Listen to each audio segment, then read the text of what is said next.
pourquoi est-ce que là, il y a eu un attentat islamophobe, et pourquoi est-ce qu'il y a eu un attentat antisémite, pourquoi est-ce qu'il y a eu un attentat raciste? Et moi, je n'ai aucune peine à imputer ça à l'extrême droite.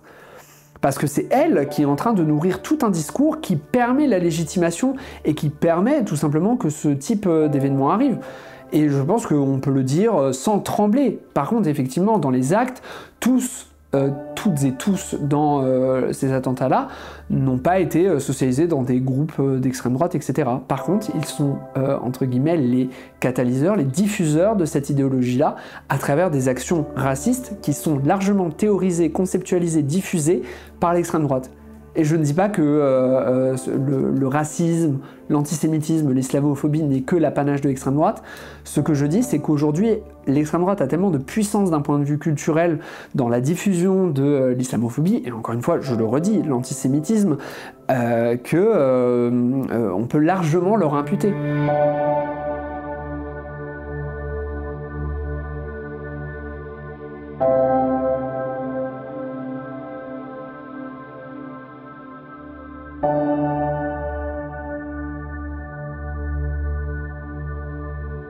Bichan Tebole, bonjour. Bonjour. Tu es un militant, plus précisément un artiste militant. Tu as étudié l'extrême droite pendant 7 ans, notamment pour réaliser ton film Un roman national qui est sorti là dernièrement dans une trentaine de salles de cinéma et qui est en libre accès sur Internet depuis le 2 juillet. Pour ce projet, vous avez décidé avec votre équipe de lancer une chaîne YouTube qui reprend le nom du film, dans laquelle du coup on retrouvera le film, mais aussi des entretiens avec des spécialistes de l'extrême droite, des historiens, des sociologues, etc.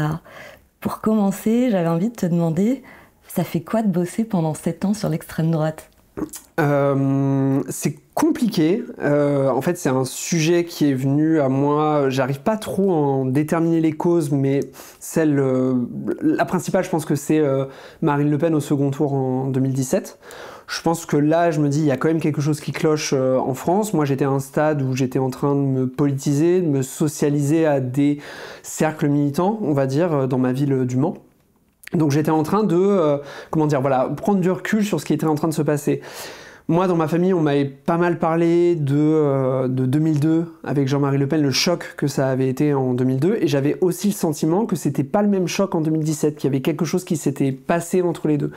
Et ça m'intéressait vraiment. J'étais aussi dans une époque où je m'intéressais surtout au cinéma, mais en fait, je voyais que en ne s'intéressant qu'au cinéma et pas au monde social, on perdait quand même quelque chose. Donc ça a été vraiment... Je pense que je me suis vraiment politisé au contact de la réflexion sur l'extrême droite.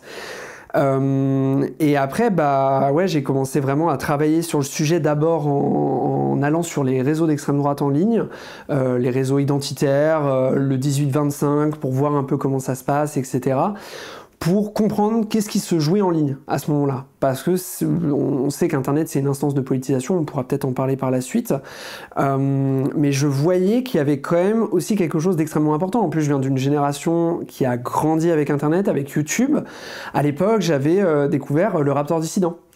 Et j'avais regardé ses vidéos. Et en fait, ce qui était extrêmement pervers avec le Raptor Dissident, ce dont je me suis rendu compte assez rapidement, notamment avec une vidéo sur Marion Séclin, qui était absolument dégueulasse, que en fait, il arrivait à distiller une idéologie politique extrêmement subtilement à des publics qui s'intéresseraient pas forcément aux idées de l'extrême droite initialement, dont moi. Finalement, je tombe sur le Raptor Dissident alors que je suis pas du tout un adepte de la politique sur YouTube. À l'époque, je regardais des vidéos Minecraft ou des podcasts ou des vidéos sur les jeux vidéo, enfin comme beaucoup de jeunes de ma génération, mais je m'intéresse absolument pas à des questions plus politiques. Et à l'époque, le YouTube de gauche était beaucoup moins fort qu'aujourd'hui, entre guillemets. Donc voilà, je vois qu'il y a quelque chose d'extrêmement important qui joue là. Et puis, en fait, en 7 ans, 7-8 ans, j'ai pas fait le compte, mais depuis tant d'années, là, je bosse sur l'extrême droite et c'est fatigant. Pourquoi c'est fatigant ? Parce que, forcément, vu que c'est une idéologie qui est extrêmement violente, que ce soit symboliquement, que ce soit physiquement, que ce soit dans ses propositions politiques, que ce soit dans sa structuration même, tout n'est que violence, tout n'est que guerre de l'autre contre l'autre, tout n'est que exclusion, racisme, haine, etc. Ça peut paraître assez général, globalisant de dire ça, mais en fait, je pense que toute personne qui a travaillé sur l'extrême droite se rend compte de ce truc-là, de violence permanente, parce qu'ils ont une vision du monde qui est celle de la violence permanente, de la guerre de l'autre contre l'autre, etc. Et en fait, quand aussi on s'intéresse à l'extrême droite, on s'intéresse aussi au XXe siècle, forcément, parce que le XXe siècle, c'est le moment où l'extrême droite va se développer, va se théoriser beaucoup plus concrètement, va aussi grandir de façon gigantesque. On sait les événements qui se sont passés dans les années 20, 30, 40. Étudier l'extrême droite, c'est aussi étudier l'histoire du nazisme et du fascisme. On peut chercher, faire ce petit jeu de trouver des similitudes entre le nazisme et l'extrême droite. Et il y en a beaucoup, il y en a énormément. Est-ce que c'est éloquent sur ce qu'est l'extrême droite aujourd'hui? C'est à nuancer, mais par contre, on comprend beaucoup mieux ce qui est en train de se passer aujourd'hui en faisant un retour sur l'histoire. Et pour citer quelqu'un qui fait des récurrentes apparitions médiatiques, mais que je trouve très juste, c'est Johann Chapoutot, qui utilise ses connaissances d'historien du nazisme pour dresser des parallèles qui ne sont pas des parallèles qui... En fait, souvent, je pense qu'il y a... Ses adversaires tentent de créer une confusion dans le discours qu'il promeut, mais lui n'est pas en train de dire que notre époque est en train de rejouer les mêmes enjeux que dans les années 30. C'est pas du tout ça qu'il dit. Par contre, il dit éclairons le présent avec le passé. Et je pense que c'est extrêmement important. Et donc forcément, quand on se renseigne sur tout un tas de... que ce soit sur les mécanismes sociaux qui mènent au vote d'extrême droite, à la violence d'extrême droite, que ce soit sur la structuration des partis d'extrême droite, que ce soit sur la création des idéologies d'extrême droite, c'est extrêmement fatigant. C'est extrêmement fatigant. Et d'ailleurs, là, je pense que du coup, là, ça fait 3 ans que je bosse sur le film, et ça a été vraiment crevant, parce que pendant 3 ans, c'est lire absolument tous les articles qui sortent sur le sujet, se renseigner, lire énormément. C'est une exigence que j'ai en tant que réalisateur, mais chercher à vraiment connaître mon sujet pour le nourrir. Et typiquement, un roman national, sans mes lectures sur le fascisme ou le nazisme, je pense qu'il n'aurait pas été aussi pertinent, si pertinent il est, en tout cas. Voilà. J'espère que ça répond à la question, mais c'est vrai que c'est pas agréable. Mais on reviendra sur plusieurs éléments, notamment en effet la politisation via les réseaux sociaux, et puis sur des définitions aussi plus claires de l'extrême droite. J'avais envie d'ouvrir en disant que depuis l'entretien de Pierre sur l'extrême droite avec l'historienne Bantini en 2022, on avait invité personne pour parler de ça, et malgré ça, beaucoup de choses se sont passées. La progression dans les urnes, évidemment, mais évidemment aussi la diffusion de leurs idées à un stade toujours plus avancé. Malheureusement, aujourd'hui, on pourrait carrément dire, ou quasiment dire, qu'ils tiennent une victoire idéologique. Et puis, surtout, peut-être, la violence de groupuscules qui vont jusqu'à la commission d'attentats terroristes. Donc, on reviendra, du coup, sur ces 3 aspects. On parle tant, et en même temps, on parle tant de l'extrême droite et du danger de l'extrême droite ces dernières années, notamment dans les milieux de gauche, qu'en fait, c'est difficile de savoir par où commencer exactement, et que presque d'une certaine manière, on ne sait même plus ce qu'on désigne quand on parle d'extrême droite. Et notamment quand on voit les réformes qui ont eu lieu sous Macron, quand on voit les discours de Darmanin, les lois qu'il a passées comme ministre de l'Intérieur, mais aussi tous les projets de loi de réforme, notamment de la justice pénale, qui portent aujourd'hui. Et puis aussi, évidemment, quand on voit Retailleau, tout récemment, ce qui vient de passer sur les naturalisations, les interpellations dans les gares, les trains, etc. Mais moi, ce que je trouve particulièrement inquiétant par rapport à Retailleau, c'est qu'il marque encore un pas supplémentaire sur cette ouverture de la fenêtre d'Oberton vers en fait, l'institution d'un régime autoritaire, en commençant à instiller peu à peu l'idée qu'il faut dépasser l'état de droit au nom de la démocratie, c'est-à-dire pour mener leurs réformes fascisantes. Pour rappel, il avait dit quand il est arrivé, l'état de droit n'est ni intangible ni sacré. Et au vu de tout ça, il y a quand même beaucoup dans nos milieux qui disent que l'extrême droite est déjà au pouvoir. Et en fait, moi, c'est une rhétorique qui me dérange. Et même, je me demande si cette rhétorique dans laquelle on va mettre un signe d'égalité entre Macron et Le Pen, ou Bardella, n'a même pas un volet un peu dangereux. En tout cas, c'est vers là que j'allais en termes de questions. Je m'interroge, est-ce qu'il faut désigner vraiment toute réforme, toute parole extrême droitisée par extrême droite, au risque du coup, ça désigne plus aussi précisément ce qu'on veut dire, contre qui on se bat, et du coup aussi comment on combat ces personnes et ces idées.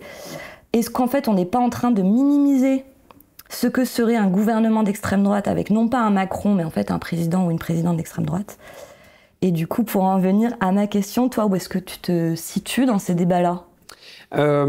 Alors, moi j'ai un regard très structurel sur la question. Alors, je préfère le préciser tout de suite, moi en fait je roule pour aucun parti. Ma réflexion se porte toujours d'un point de vue stratégique, c'est-à-dire que je vais soutenir les mouvements qui, selon moi, sont stratégiques. Je prône le vote pour le parti qui me paraît le plus stratégique à gauche, mais en même temps, je considère le vote comme inutile. En fait, j'ai une vision qui est toujours paradoxale, mais par contre, j'essaie toujours d'agir du point de vue le plus stratégique. Je pense que c'est important de le préciser parce que ça me définit aussi dans ma façon de penser, qui est une façon de penser qui peut être un peu trop théorique par moment et visant à penser de manière structurelle, mais je pense que dans le cas de l'extrême droite, c'est assez important. Pourquoi ? Parce que tu utilises un mot qui est, je pense, très important, qui est le concept d'extrême droitisation. Le concept d'extrême droitisation, moi, je le corrobore totalement. Je considère que c'est extrêmement important de poser ce mot-là. Déjà, de poser le mot extrême droite. Je pense qu'il faut aussi rétablir des clivages qui sont en train de se faire dissoudre peu à peu. Et d'ailleurs, des types comme Bruno Retailleau cherchent à dissoudre ces clivages. Et c'est extrêmement pervers ce qui est en train de se passer. Petite digression par rapport à Retailleau. Récemment, il y a eu un attentat d'extrême droite contre Hicham Miraoui. Bruno Retailleau a qualifié cet attentat de raciste et a condamné le racisme. C'est quelque chose qui est assez inédit. En fait, en France, cette condamnation aussi frontale d'une attaque, d'un attentat d'extrême droite, alors que, en fait, dans presque tous les autres attentats, il va y avoir une dépolitisation totale de l'acte. Et pour moi, là, en fait, il y a des gens qui, à gauche, certains, alors je sais pas tous ou quoi, mais j'ai vu des commentaires, j'ai vu des articles, etc., qui criaient victoire, entre guillemets, comme si l'État ultra-sécuritaire, ultra-raciste qui est le nôtre actuellement, d'un coup, commençait à condamner le racisme, alors que pour moi, c'est juste une volonté, de créer la confusion, c'est une trumpisation du monde politique qui est assez terrifiante, quoi, où en fait, les mots n'ont plus aucun sens, où en fait, l'adversaire va utiliser la rhétorique que l'on peut largement utiliser contre lui à son avantage. Je trouve ça effrayant. Vraiment, j'ai trouvé ce geste extrêmement pervers de la part de Bruno Retailleau. Maintenant, je suis d'accord avec toi, on ne peut pas dire qu'on a un gouvernement d'extrême droite. C'est pas vrai. C'est pas vrai du tout. Et en fait, je pense que l'argument pour contrer ce truc-là qui est prôné parfois à gauche, c'est de dire, mais en fait, si l'extrême droite passe en 2027, mais les politiques qui vont être menées, ça va être 4 fois pire qu'actuellement. Mais vraiment, ça va être terrible. Ça va être terrible d'abord pour les minorités, parce que c'est elles qui vont prendre, et ça va être terrible pour le peu de contre-pouvoirs qu'il reste. Par contre, là où il faut nuancer, c'est que tous les contre-pouvoirs sont en train de tomber un par un, et c'est là aussi qu'on peut parler de néofascisme en France. Une des caractéristiques pour moi du fascisme, c'est quand même de faire tomber tous les contre-pouvoirs, tous les garde-fous, etc. Et là, ce qu'on voit, rien qu'avec la criminalisation des groupes de gauche, etc. Bon, récemment, il y a eu la Jeune Garde, il y en aura d'autres par la suite, et ça va continuer bien fort jusqu'en 2027. On voit qu'on est en train de préparer le terrain à des choses encore pires. Et je pense que, moi, je ne suis pas un expert en droit, je suis un expert de rien du tout d'ailleurs. Par contre, ce que j'étudie et ce que j'entends de la part de personnes qui parlent des institutions de la 5e, etc., c'est qu'ils disent que c'est effrayant à quel point le pouvoir exécutif va pouvoir faire des dingueries, tout simplement. Je vois pas comment dire les choses autrement. Donc en fait, je pense que effectivement, il faut pas en même temps dire que le projet d'Emmanuel Macron est exactement le même que le projet de Marine Le Pen. Emmanuel Macron n'a pas fondé son projet sur un ethno-différentialisme. Quand même, l'extrême droite a cet apanage-là pour l'instant. Par contre, je dis sans honte que le gouvernement d'Emmanuel Macron impose un racisme d'État, encourage le racisme, etc. Ça, je pense qu'on peut être clair là-dessus, on le voit, et Emmanuel Macron va flirter avec l'extrême droite en invitant dans son gouvernement des ministres qui, de toute façon, ne se cachent même plus aujourd'hui d'arborer ces idées-là, qui disent vaguement combattre l'extrême droite, mais en fait on voit que c'est que de la posture, et en fait dans les faits ils ne font qu'encourager ça. Et aussi, moi je pense qu'il faut vraiment insister sur le côté l'extrême droitisation, c'est aussi une question culturelle. C'est un combat culturel qui est aujourd'hui gagné par l'extrême droite. Et pour moi, une des plus grandes choses que l'extrême droite a gagné, c'est l'utilisation par Emmanuel Macron du concept de grand remplacement.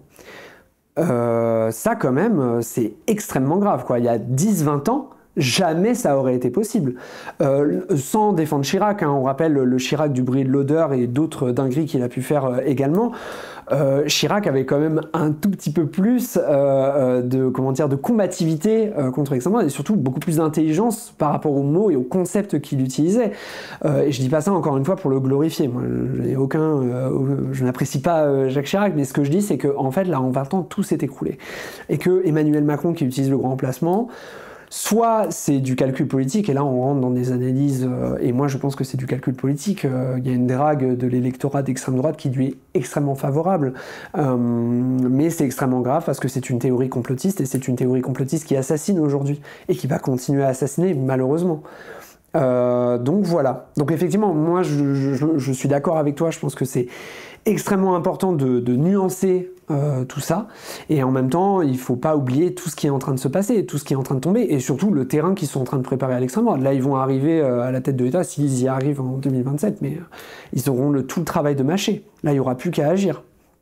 C'est pour ça qu'avec avec Pierre sur la chaîne, on utilise en effet les concepts d'extrême droitisation et pour parler en effet de ce mouvement de la droite devenir totalement sur le terrain de l'extrême droite. On parle souvent de droite extrême, mais du coup c'est vrai que c'est beaucoup de mots. Toi tu as parlé de néofascisme aussi, et du coup pour faire un petit point de définition aussi en début d'entretien, l'extrême droite, comme dans tous les courants de pensée, il n'y a pas une extrême droite, il y a des extrêmes droites avec des courants.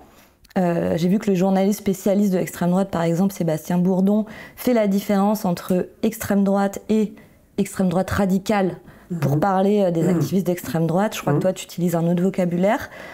Mais derrière, voilà, il y a néonazisme, royalisme, suprémacisme, enfin, il y a plein de mots. Au sein de l'extrême droite, du coup, activiste radical, des groupuscules, souvent dissous à un moment, mais qui pullulent entre le GUD, Génération Identitaire, les Zouaves, et qui, j'ai l'impression, sont un peu sur aussi des courants un peu différents. Donc voilà, pour revenir avec toi sur quels seraient les grands courants d'extrême droite aujourd'hui, là où ils se retrouvent et là où ils divergent. Oui, donc on avait discuté de cette question en amont, donc moi n'étant pas un expert de quoi que ce soit, je préfère préparer les choses.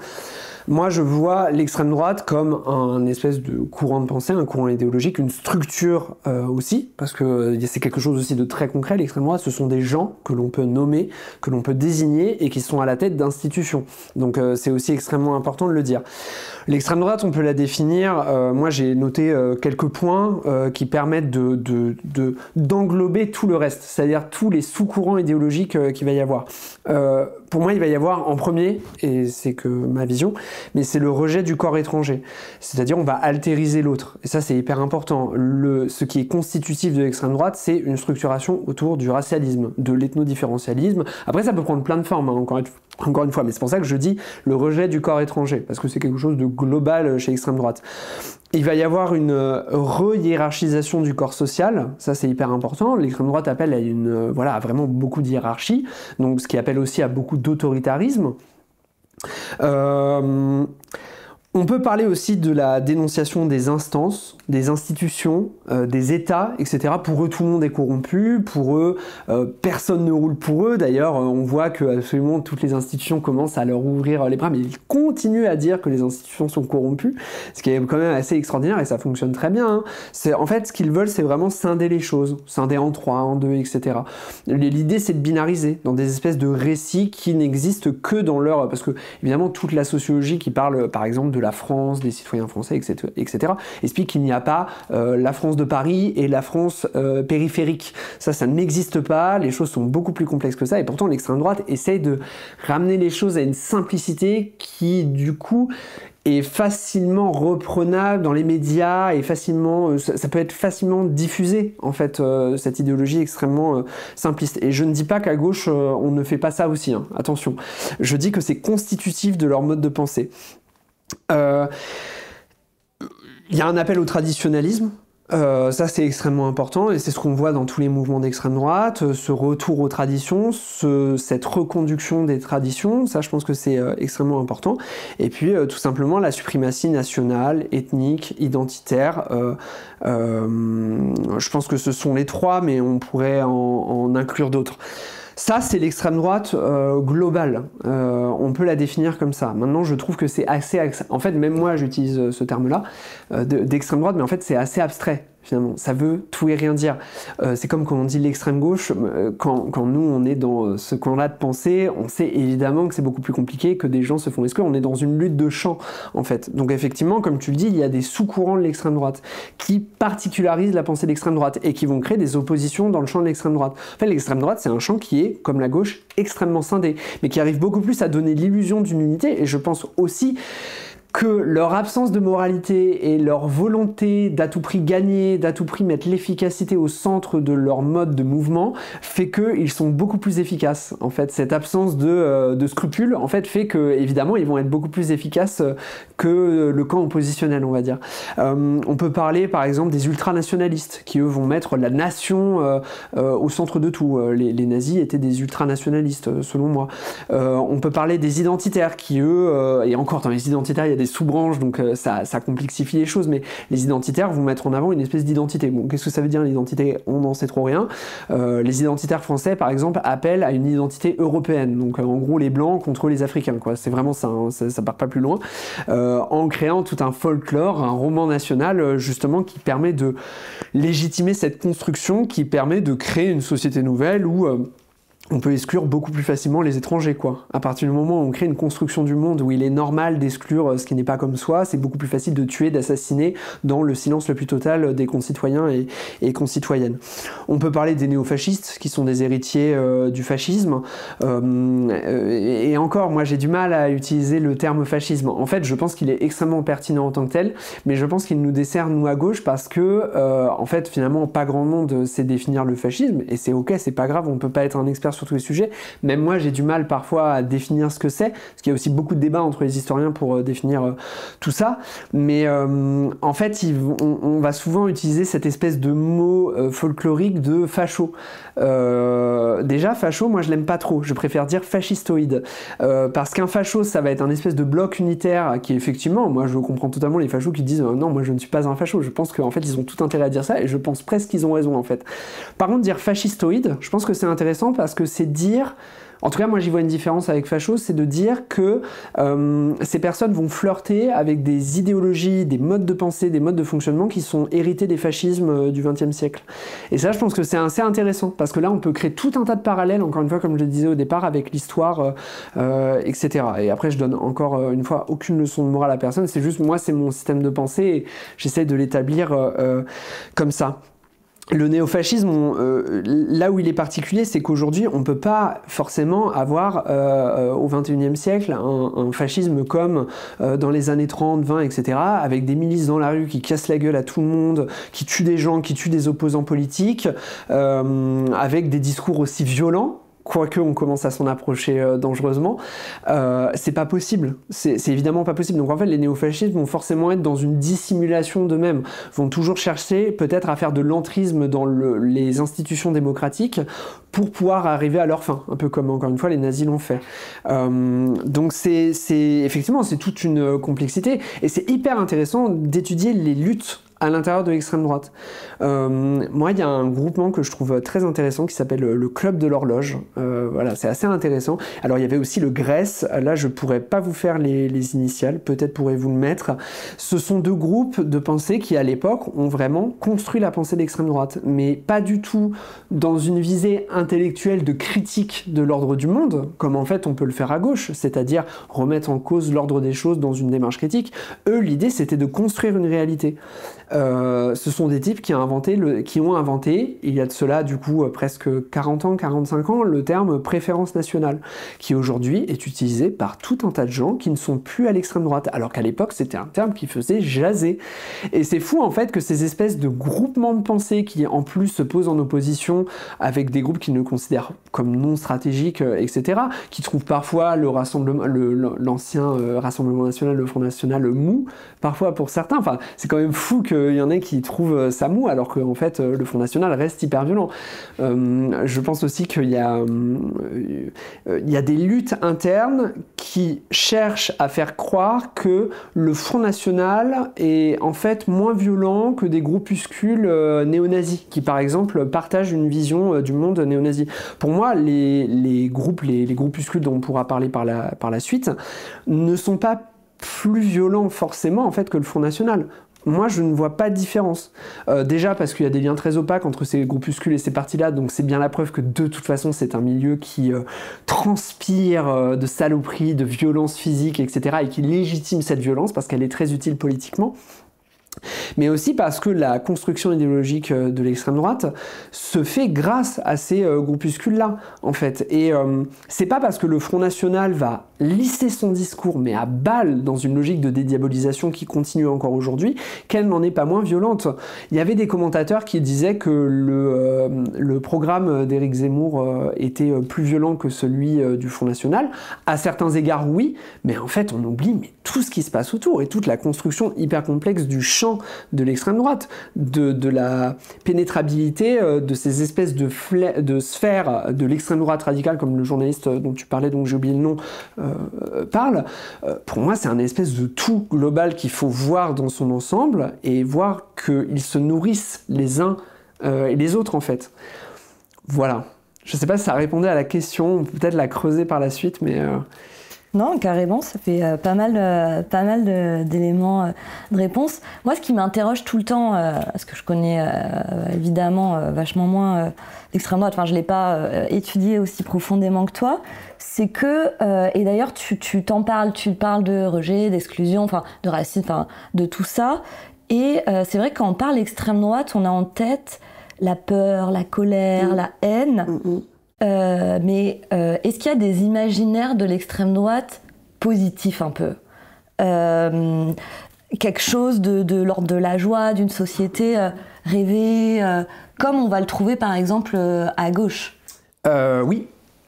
Je pense que, au-delà de cette violence symbolique dont je parlais, de ce projet de société extrêmement violent basé sur l'exclusion et la mort de l'autre, hein, c'est totalement ça l'extrême droite, en plus de l'absence de remise en question de l'ordre du monde, parce qu'il est l'ordre du monde, l'extrême droite, il est l'ordre des choses, il est la structuration du monde aujourd'hui en tout cas. La bourgeoisie c'est totalement rallié à l'extrême droite et voilà, je pense que c'est une affirmation qu'on peut largement poser aujourd'hui en tout cas. C'était moins vrai il y a quelques années, mais aujourd'hui je pense qu'on peut le dire.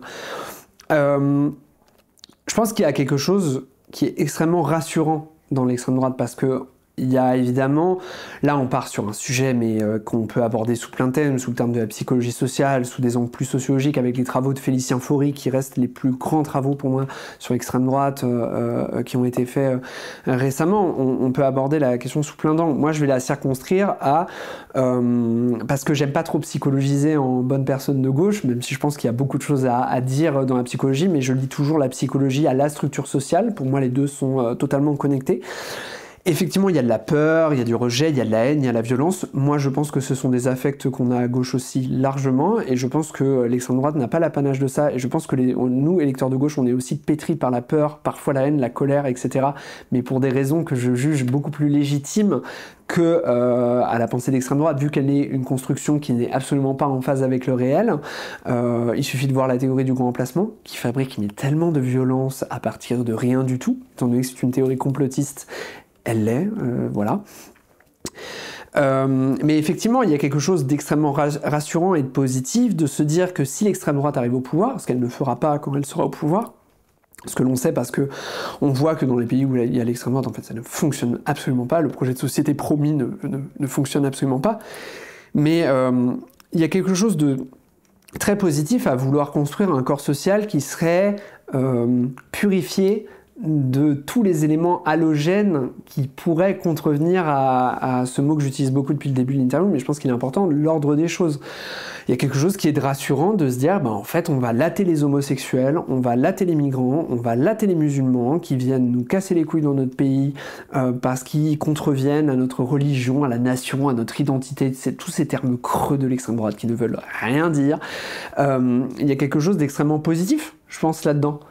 il y a quelque chose de l'ordre de l'utopie raciale, de la purification raciale, qui, je pense, permet de répondre à tout un tas d'enjeux de notre époque qui ne sont peut-être pas répondus de la bonne façon, en fait, en face. Et je parle pas que de la gauche, hein, pour le coup, je parle de la droite. Pour moi, une des raisons de la montée du vote d'extrême droite, une des nombreuses raisons, c'est le fait que les gouvernements bourgeois, libéraux, participent à la création d'un monde où il va y avoir beaucoup de violence, beaucoup de précarité, beaucoup de morts, beaucoup de...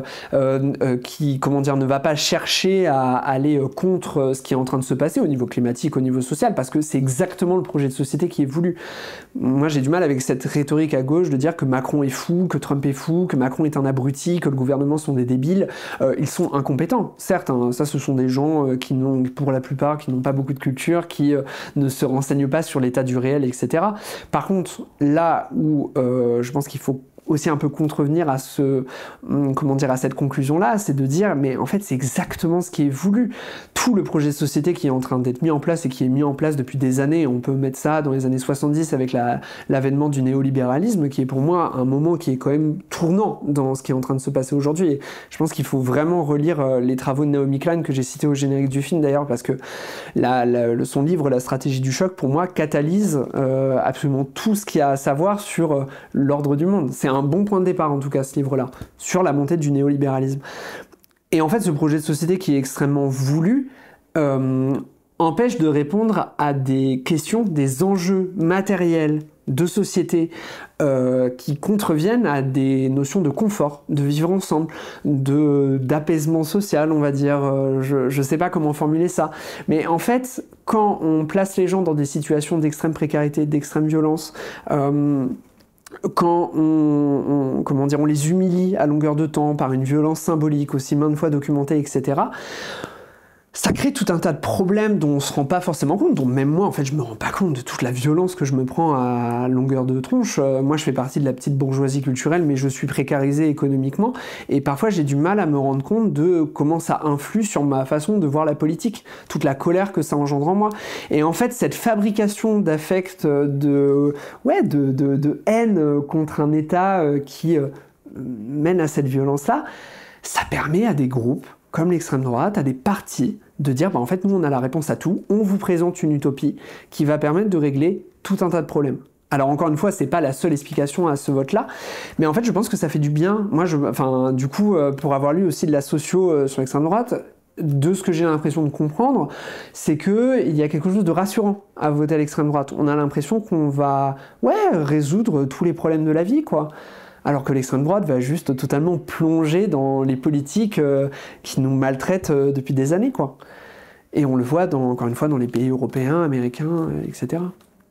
Ça me fait penser à ce que tu dis là, au fait qu'il y a une partie de notre camp qui défendent la politique du pire, en disant, en fait, allez, faisons un petit mandat avec l'extrême droite, pour que justement les Français se rendent compte que leurs conditions matérielles ne vont pas s'améliorer avec le Front National au pouvoir, et qu'on a besoin de rompre cette illusion, et que pour ça, en fait, il faut la politique du pire, quoi. Oh, ça c'est horrible. Enfin, déjà, c'est en lien avec l'accélérationnisme, et au-delà de ça, moi je crois pas du tout. Moi je pense qu'il faut abattre l'État, les institutions, et repenser un projet de société collectivement. Et pour moi, ça c'est des logiques qui sont déjà terrifiantes, qui sont souvent des logiques de personnes quand même qui font souvent partie des mêmes groupes sociaux.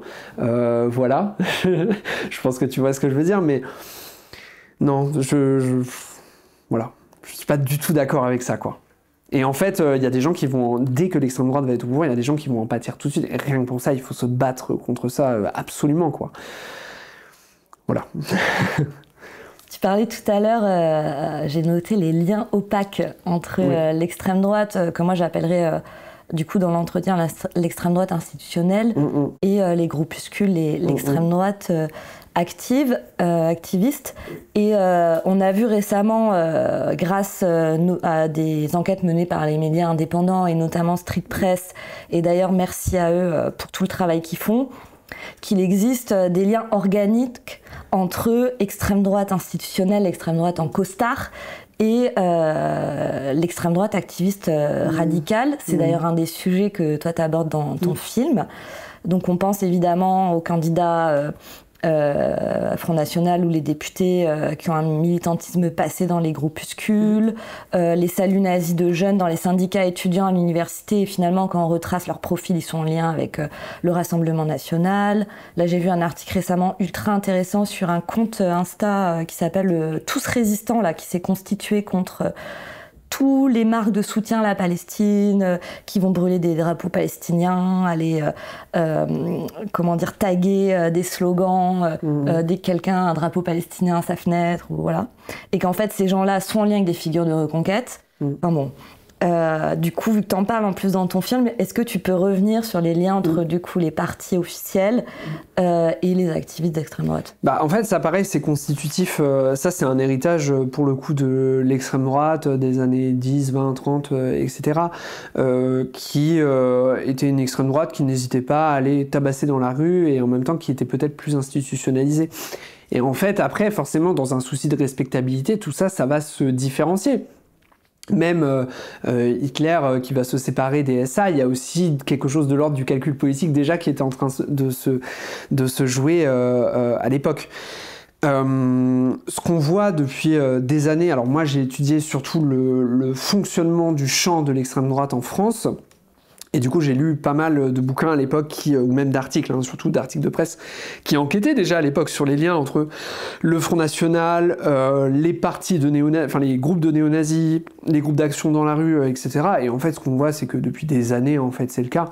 La différence aujourd'hui, c'est qu'ils font tout. Ils font absolument tout pour invisibiliser ça. À l'époque, Jean-Marie Le Pen, lui, il s'en foutait de toute façon. Le but, c'était de distiller des idées. Jean-Marie Le Pen n'était pas un homme politique, n'était pas quelqu'un qui se voulait président. Pour moi, c'était un idéologue et il a très bien joué son jeu. D'ailleurs, c'est un grand stratège, sans absolument lui remettre aucun laurier. Mais par contre, ce que je vois de manière absolument terrible, c'est que c'est lui qui a permis cette montée de l'extrême droite aujourd'hui et qui a permis cette explosion de l'extrême droite depuis les années 2010. Donc aujourd'hui, il y a encore des liens. Après, encore une fois, c'est ce que je disais au début, et je suis désolé si ce que je dis peut paraître très abstrait, mais moi je suis pas journaliste, j'enquête pas tous les jours sur l'extrême droite, je suis artiste, donc je me suis renseigné sur un sujet de sorte à être le plus précis possible dans le traitement de ce sujet dans mon film. C'était le but. Donc je me revendique encore une fois pas du tout expert de quoi que ce soit. Par contre, ce que j'observe en me renseignant sur les élus du Front National, du FNRN, sur les groupes qui flirtent avec l'extrême droite, qui font la sécurité dans des manifestations d'extrême droite, à la Manif pour tous à l'époque, dans les bars du 6e ou 5e arrondissement parisien. C'est quelque chose d'ailleurs que j'aime beaucoup rappeler, c'est que l'extrême droite se revendique du peuple, de cette France des oubliés, mais construit son idéologie à Paris, ce qui est quand même assez étonnant, qui plus est dans 2-3 arrondissements très précis, quoi. Et dans ces arrondissements très précis, ce qu'on voit du coup au niveau microsociologique, ce sont des liens extrêmement étroits entre des sphères qui sont violentes ouvertement, qui tabassent, qui se masquent, etc., et des gens en costard. Mais ce qu'il ne faut pas oublier, c'est que de quelle violence on parle? On peut diviser la violence en deux catégories, peut-être en reprenant plus les idées de Bourdieu sur la violence symbolique et plus du coup la violence physique, la violence on va dire plus concrète, la violence qui agit contre le corps des gens. Mais ce qu'on voit, c'est qu'il y a déjà eu des élus Front National, Rassemblement National, des gens qui ont tenté de devenir élus aussi, des personnes qui sont dans ces organes-là, dans ces partis-là, qui ont été violents par le passé et qui, je le suis sûr, et il y a eu quelques enquêtes aussi là-dessus, mais qui sont encore violents aujourd'hui physiquement, je parle. On voit aussi des anciennes personnes extrêmement violentes qui rentrent dans les partis, qui rentrent dans les rangs et qui décident de mener le combat politique de manière plus, dans des instances plus légitimes, du coup avec des actions plus légitimes, mais qui gardent largement des contacts dans ces groupes-là, etc. Et aussi pour se sécuriser, aussi parce que c'est extrêmement important de faire régner la terreur. L'extrême droite ne peut pas grandir si elle n'a pas ce soutien de ces groupes-là qui, là on le voit là depuis qu'il y a eu la dissolution, etc. On voit que les actes de l'extrême droite dans la rue augmentent de manière terrible. Il y a, là en Bretagne, je disais pareil, je crois que c'était sur Street Press, on voit qu'il y a une augmentation des groupuscules, etc. qui est assez inquiétante. Il y a eu l'attaque quand même en début d'année à la projection de Z de Costa Gavras le 16 février, je crois, c'était, de cette espèce de... Je crois que c'était les hussards...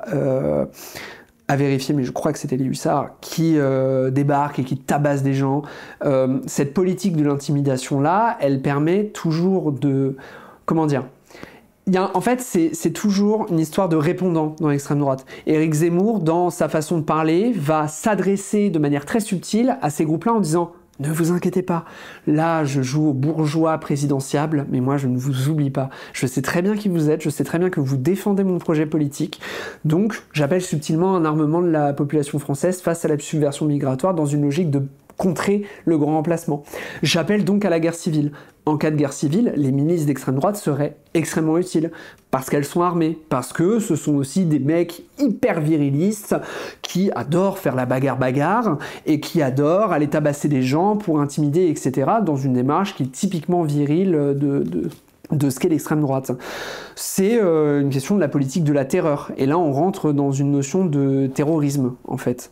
Et c'est là qu'on vient à l'utilité politique de ce qu'est le terrorisme d'extrême droite, dont on parlera plus concrètement par la suite. Mais en tout cas, oui, c'est le fait de dire qu'en fait, de toute façon, quand on a une idéologie qui est fabriquée pour être violente, pour mener programmatiquement à la mort, quoi d'autre quand on dit qu'il y a des vies qui ne sont pas pleurables? Quoi d'autre quand on dit qu'il faut réémigrer des gens? Quoi d'autre quand on ne pleure pas la mort de certaines personnes? Quoi d'autre quand on encourage à la guerre civile? Quoi d'autre quand on encourage au racisme? Quoi d'autre quand on se tait lorsqu'un homosexuel se fait tabasser dans la rue? Quoi d'autre si ce n'est encourager à la violence? Pour moi, c'est la visée de l'extrême droite. Et je pense que c'est extrêmement important de le rappeler. Et cette extrême droite-là, elle est institutionnelle. Mais effectivement, dès qu'on étudie le parti, bon, du coup, pour prendre le FN, mais c'est fou, c'est sans fin, c'est sans fin. Et alors, on peut partir des cadres, mais on peut descendre jusqu'aux militants dans la rue. Il y avait un très beau documentaire qui s'appelait La Cravate, qui est assez connu, de Mathias Théry et Étienne Chailloux, qui montre bien, justement, typiquement ce truc-là, d'un militant qui s'appelle Bastien Régnier, je crois, qui commence à avoir une petite ascension dans un local du Front National, dans je sais plus quelle ville de France, j'ai vu le film il y a longtemps, et qui en fait on se rend compte, un petit spoil au milieu du film, que avant il avait été récupéré par un groupe de skinheads, de néo-nazis, après avoir tenté de fusiller ses camarades de classe ou sa prof lorsqu'il était au collège. Il s'était fait arrêter par la police. Je sais plus s'il avait été envoyé en foyer ou quoi. Bref, il avait été récupéré par un groupuscule extrêmement violent. Et ce type-là termine dans un parti qui en fait ne cherche pas tant que ça à fouiller dans le passé des gens, finalement. Ils le font parfois pour pas prendre des éléments trop, comment dire, que l'on ne peut pas contrôler, que l'on ne peut pas rendre malléable. Mais voilà, il y a des résurgences dans le réel. On voit, là, ce qu'on avait vu, c'était fou, ça aussi, pendant après la dissolution, quand on voyait tous ces candidats qui ont dressé leur profil, là, avec des trucs de fou, quoi, à base de prise d'otages et tout. Mais c'est une dinguerie, encore une fois. Franchement, mais tout est fou. Tout est fou. Et je pense même nous à gauche, on s'est acclimaté à cette espèce de violence-là. On l'a presque banalisé tellement c'est violent pour nous aussi, quoi. Au bout d'un moment, quoi dire, quoi. Enfin, et quand on voit que le champ politique réagit presque plus, en fait, bon, il y a quand même des groupes de gauche qui réagissent, hein, évidemment. Il y a un gros travail antifasciste qui est fait, hein, mais ouais, c'est dingue. Enfin. Moi, en tout cas, ça m'émerveille. Ça m'émerveille. Et je pense qu'il faut vraiment redire que ces groupes-là sont fondamentalement dangereux, quoi. Je dirais pas jusqu'à dire que le Front National est un groupe terroriste, parce que ce serait faux dans la définition.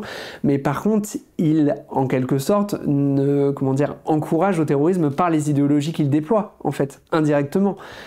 Et c'est exactement ce qu'ils veulent. Ouais, film ultra intéressant, enfin documentaire ultra intéressant d'ailleurs, La Cravate, pour ceux qui l'ont pas vu, parce qu'on le voit en effet monter ultra vite et finir, il est proche de Philippot, etc. dans la com, donc c'est en effet un très bon exemple. Sans avoir de connaissances en plus. Non, aucune. Ce qui est aussi intéressant, toute petite digression, mais j'ai lu un bouquin, j'y repense, c'était une infiltration d'un journaliste dans la campagne de Zemmour en 2022, et le type arrivait, je crois que ça s'appelait Au cœur du Z, un truc dans le genre, et le type arrivait à finir en quelques semaines dans la sécurité des locaux de Zemmour. Et le mec écrit je pouvais totalement aller dans son bureau, fouiller ses dossiers, en voler, en donner à des médias, enfin faire un truc de fou quoi. Mais il ne le fait pas et il dit mais à quel point il n'y a pas de sécurisation. Et en fait c'est des groupes qui sont extrêmement mal construits, en fait on se rend compte. Mais est-ce que ce serait pas aussi voulu en quelque sorte? Je ne sais pas. Moi je pense qu'ils n'auraient pas autant d'adhérents si c'était pas aussi, si ça permettait pas à autant de profils comme ça d'intégrer leur parti. Je pense qu'en fait ils seraient trop vides s'ils ne prenaient entre guillemets que des gens respectables qui n'ont jamais rien fait que encourager des idéologies racialistes quoi. Je pense qu'ils n'auraient pas grand monde finalement. Voilà. Ouais, bah justement, revenons sur cette respectabilité là et en effet ce vernis de dédiabolisation de l'extrême droite institutionnelle qui fonctionne en effet d'autant plus qu'en parallèle les idées, les concepts, comme on le dit, diffusent vachement dans le débat public. Pour en revenir justement, on vote aux gens convaincus. Aujourd'hui, c'est quand même des personnes de milieux extrêmement différents, de genres différents, parce qu'en fait on avait un peu l'habitude de considérer, notamment à gauche, qu'il y avait un peu un profil type qui était en fait l'homme blanc un peu mascu, des classes populaires en zone rurale quoi. Et je dis pas que c'est quelque chose de totalement faux, mais c'est pas totalement vrai non plus. Aujourd'hui, en fait, il y a quand même 11 millions d'électeurs RN, et du coup, il y a forcément plein de gens ultra différents qui votent RN, et notamment des cadres, etc. Et en même temps, il me semble important de ne pas considérer qu'un électeur RN égale un électeur RN. Il n'y a pas non plus 11 millions de fascistes en France, comme en fait... Enfin, il y a une forme de facilité, en fait, je pense, à considérer ça qu'il y a dans le discours de certains à gauche qui, du coup, vont rejeter d'un bloc du coup tous ces électeurs aussi en disant qu'ils sont un peu perdus, etc. Et comme tu dis, au final, à quel point les vrais militants, enfin, comment dire, les votants qui ont un potentiel un petit peu plus militant dans dans l'extrême droite institutionnelle, à quel point ils sont aussi importants quand on voit que quand Marine Le Pen elle a fait des bus de toute la France pour venir à son grand discours, je sais plus où, à Paris en fait, quand il y a les drones qui passent, il y a genre 3000 personnes, c'est ridicule. Quand on voit que quand elle est déclarée inéligible, ça crée pas une masse de gens d'extrême droite dans la rue en train de crier, tout casser.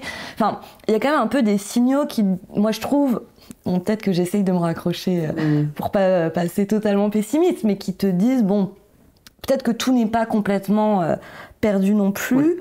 Voilà, un peu te faire réagir sur ça et un peu les nouveaux profils de l'extrême droite. Moi, un des constats qui m'effraie le plus, c'est le vote des femmes à l'extrême droite. En fait, ce qu'on observe, c'est que, je sais pas si c'est autant que les hommes, mais en tout cas, aujourd'hui, il y a un vote qui est conséquent de la part des femmes, et ce qui n'était pas le cas il y a encore quelques années. Ça, je pense que ça raconte beaucoup, et je pense qu'il faut vraiment s'y attarder. Je pense qu'il y a un impensé à ce niveau-là, et il y a beaucoup de réflexions qui sont en train d'être menées à ce niveau-là, notamment de la part de féministes qui cherchent à analyser pourquoi, et je pense que c'est extrêmement important. Moi, en tout cas, de ce que j'ai compris, de ce que j'ai pu lire, de ce que j'ai pu discuter, de ce que j'ai pu entendre, de ce que je peux voir aussi dans mon entourage, des échos que je peux avoir, etc. Je préfère le dire, je viens pas d'un milieu social où j'ai côtoyé beaucoup de électeurs FNRN. Moi, je viens d'une famille qui, d'un côté, est traditionnellement assez filloniste, assez sarkozyste, UMP, un peu droite, républicaine, vieux jeu, etc. Et dans une famille qui est dans une droite un peu... Enfin, ça dépend. De l'autre côté, c'est un peu plus nuancé. Il y a de la gauche, il y a de la droite, etc. Bon. En tout cas, ce qui est sûr, c'est que j'ai pas vécu dans un environnement sociologique où j'ai vraiment côtoyé des électeurs et électrices RN. J'ai pas été confronté à ça. Et finalement, hormis lors de mon infiltration dans un groupe d'extrême droite il y a quelques années, j'ai rarement été confronté à un votant ou une votante, etc. Ce qui fait que j'ai un gros décalage par rapport à ça. Et en fait, j'ai pas le temps de partir à la rencontre, même si ça m'aurait passionné, j'ai pas le temps de partir à la rencontre des électeurs et électrices, faire des enquêtes, faire des documentaires, etc. Ça m'intéresserait beaucoup, mais je peux pas, j'ai pas les moyens. Un projet qu'on peut faire ensemble, peut-être. Mais carrément, avec plaisir. De toute façon, je pense qu'il y a vraiment quelque chose à faire. Et cette espèce de truc à gauche de dire non, mais on parle pas aux électeurs RN, en fait, pour moi, c'est bon. Il y a une absurdité dogmatique là-dedans que je trouve assez étrange. Je pense aussi qu'il y a aussi beaucoup de mépris de classe, de mépris tout court pour les lecteurs FNRN. Alors que, comme tu le dis, c'est beaucoup plus complexe que ça. Quand on vote, et je suis désolé de répéter cette phrase, mais en tant que réalisateur, du coup, je me situe dans une perspective englobante pour justement pas tomber dans des catégorisations faciles. Et le film cherche à faire ça, justement parce qu'il particularise son propos et dit, en fait, tout est plus grand et vaste que les mots, etc., que nous, on emploie. Bref. Alors attends, je reprends le fil de ta question.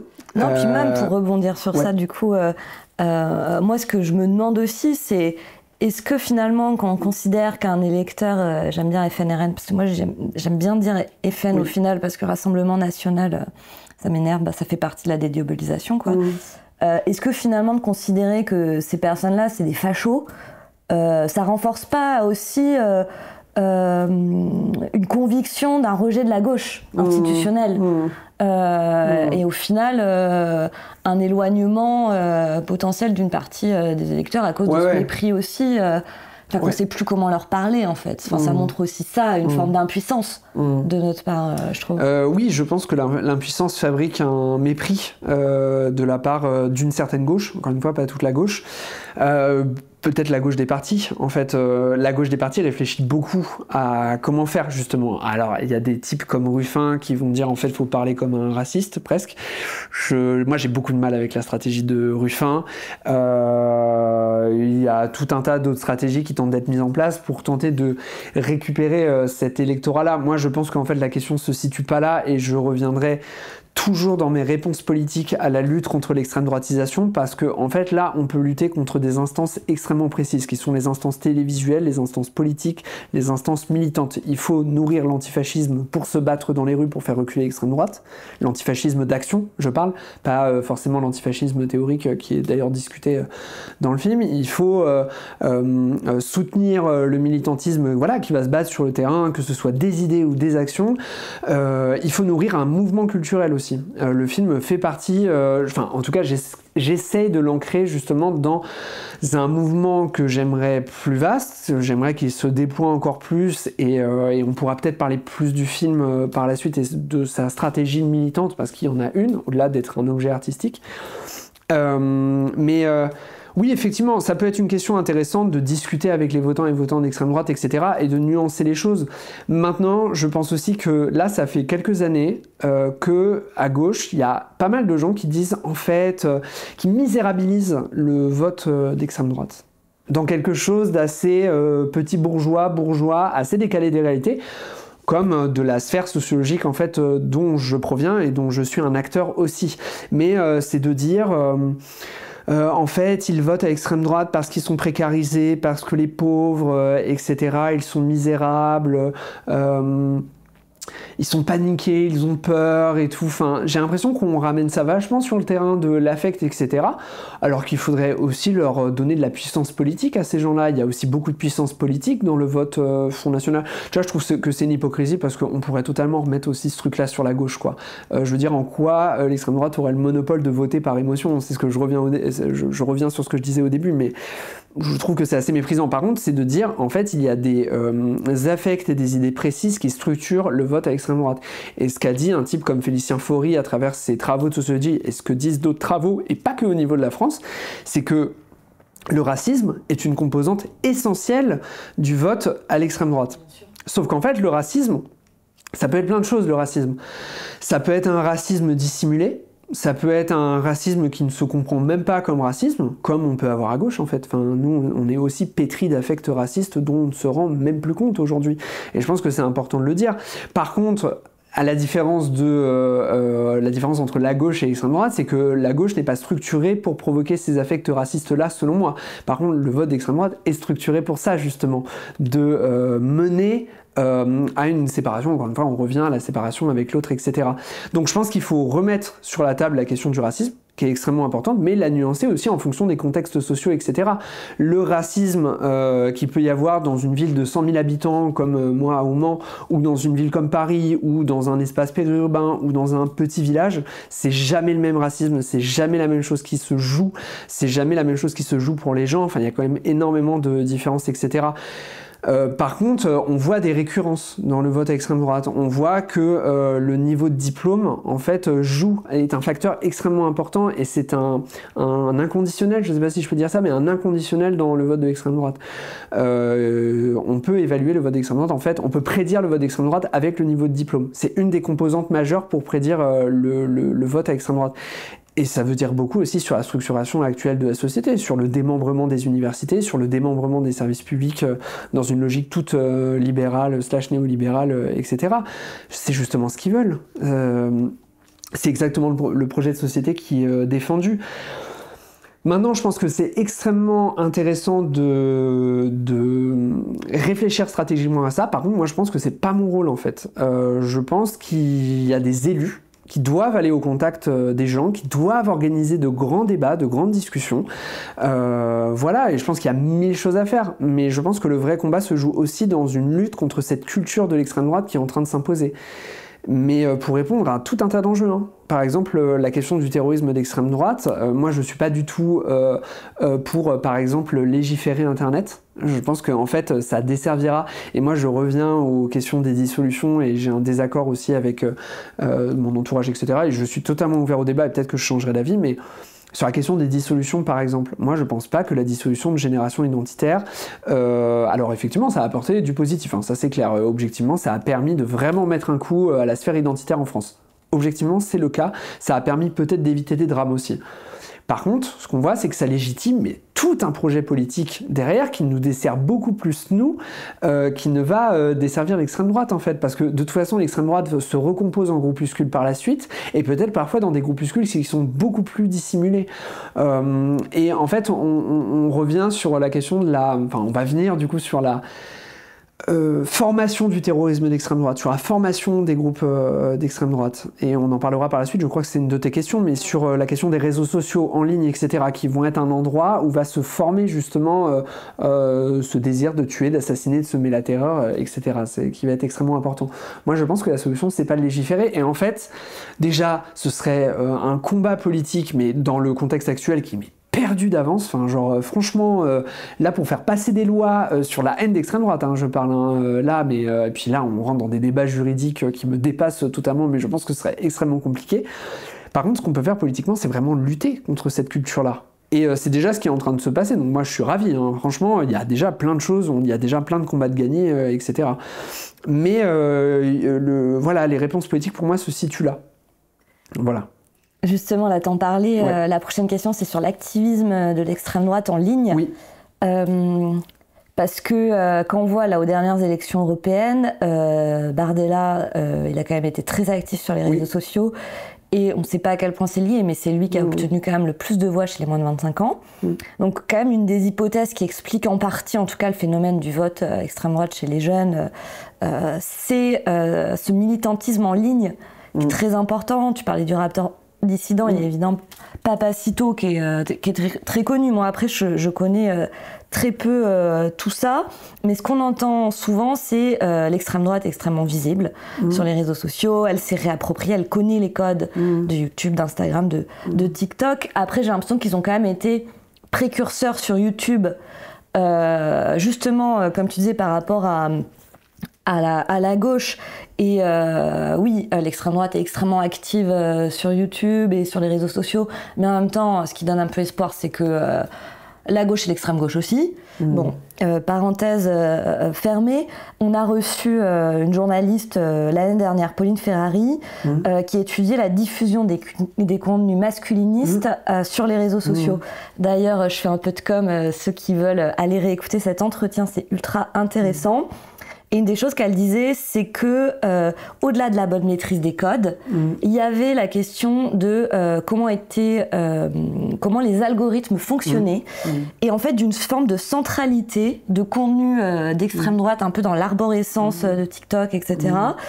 Donc voilà, je me pose la question, j'imagine que c'est pareil sur les autres contenus d'extrême droite, parce que c'est aussi des contenus qui génèrent de l'engagement, tout simplement, du clic, du repartage, des likes, etc. Toi qui t'en parles d'ailleurs, c'est aussi une des choses que tu abordes dans le film et que je trouve intéressante en refaisant des faux youtubeurs d'extrême droite.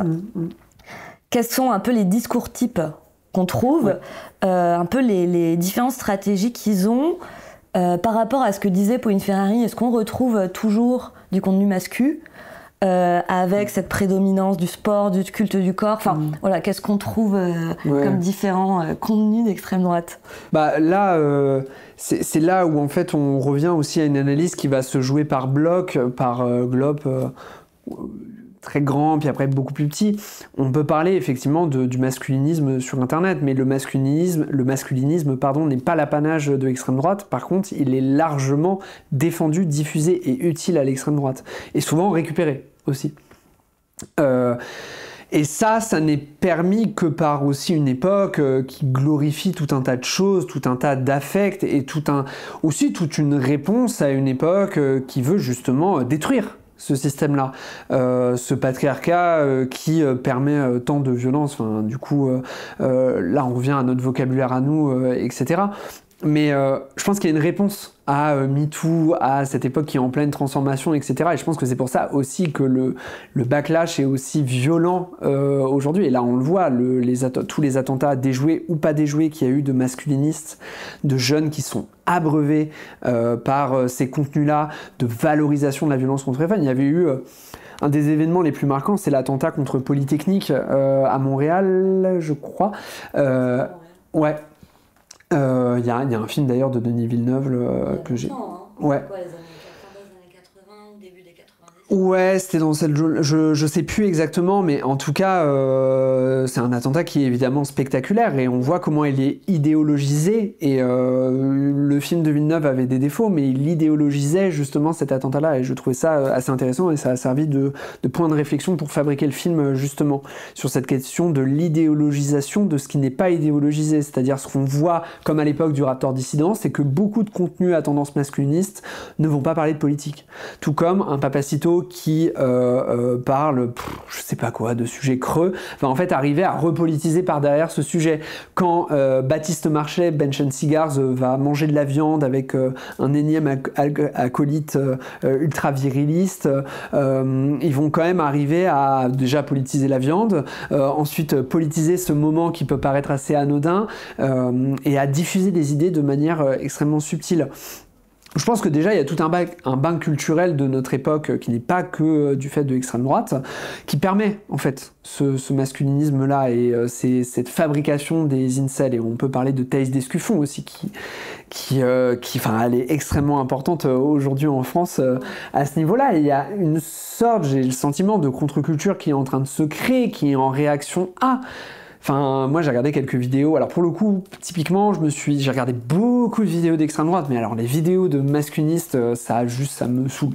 Parce que pour le coup, en plus, mais c'est creux, mais c'est particulièrement creux, quoi. Je me permets le commentaire qui est peut-être un peu inutile ou idiot, mais juste en fait la flemme, quoi, franchement. Il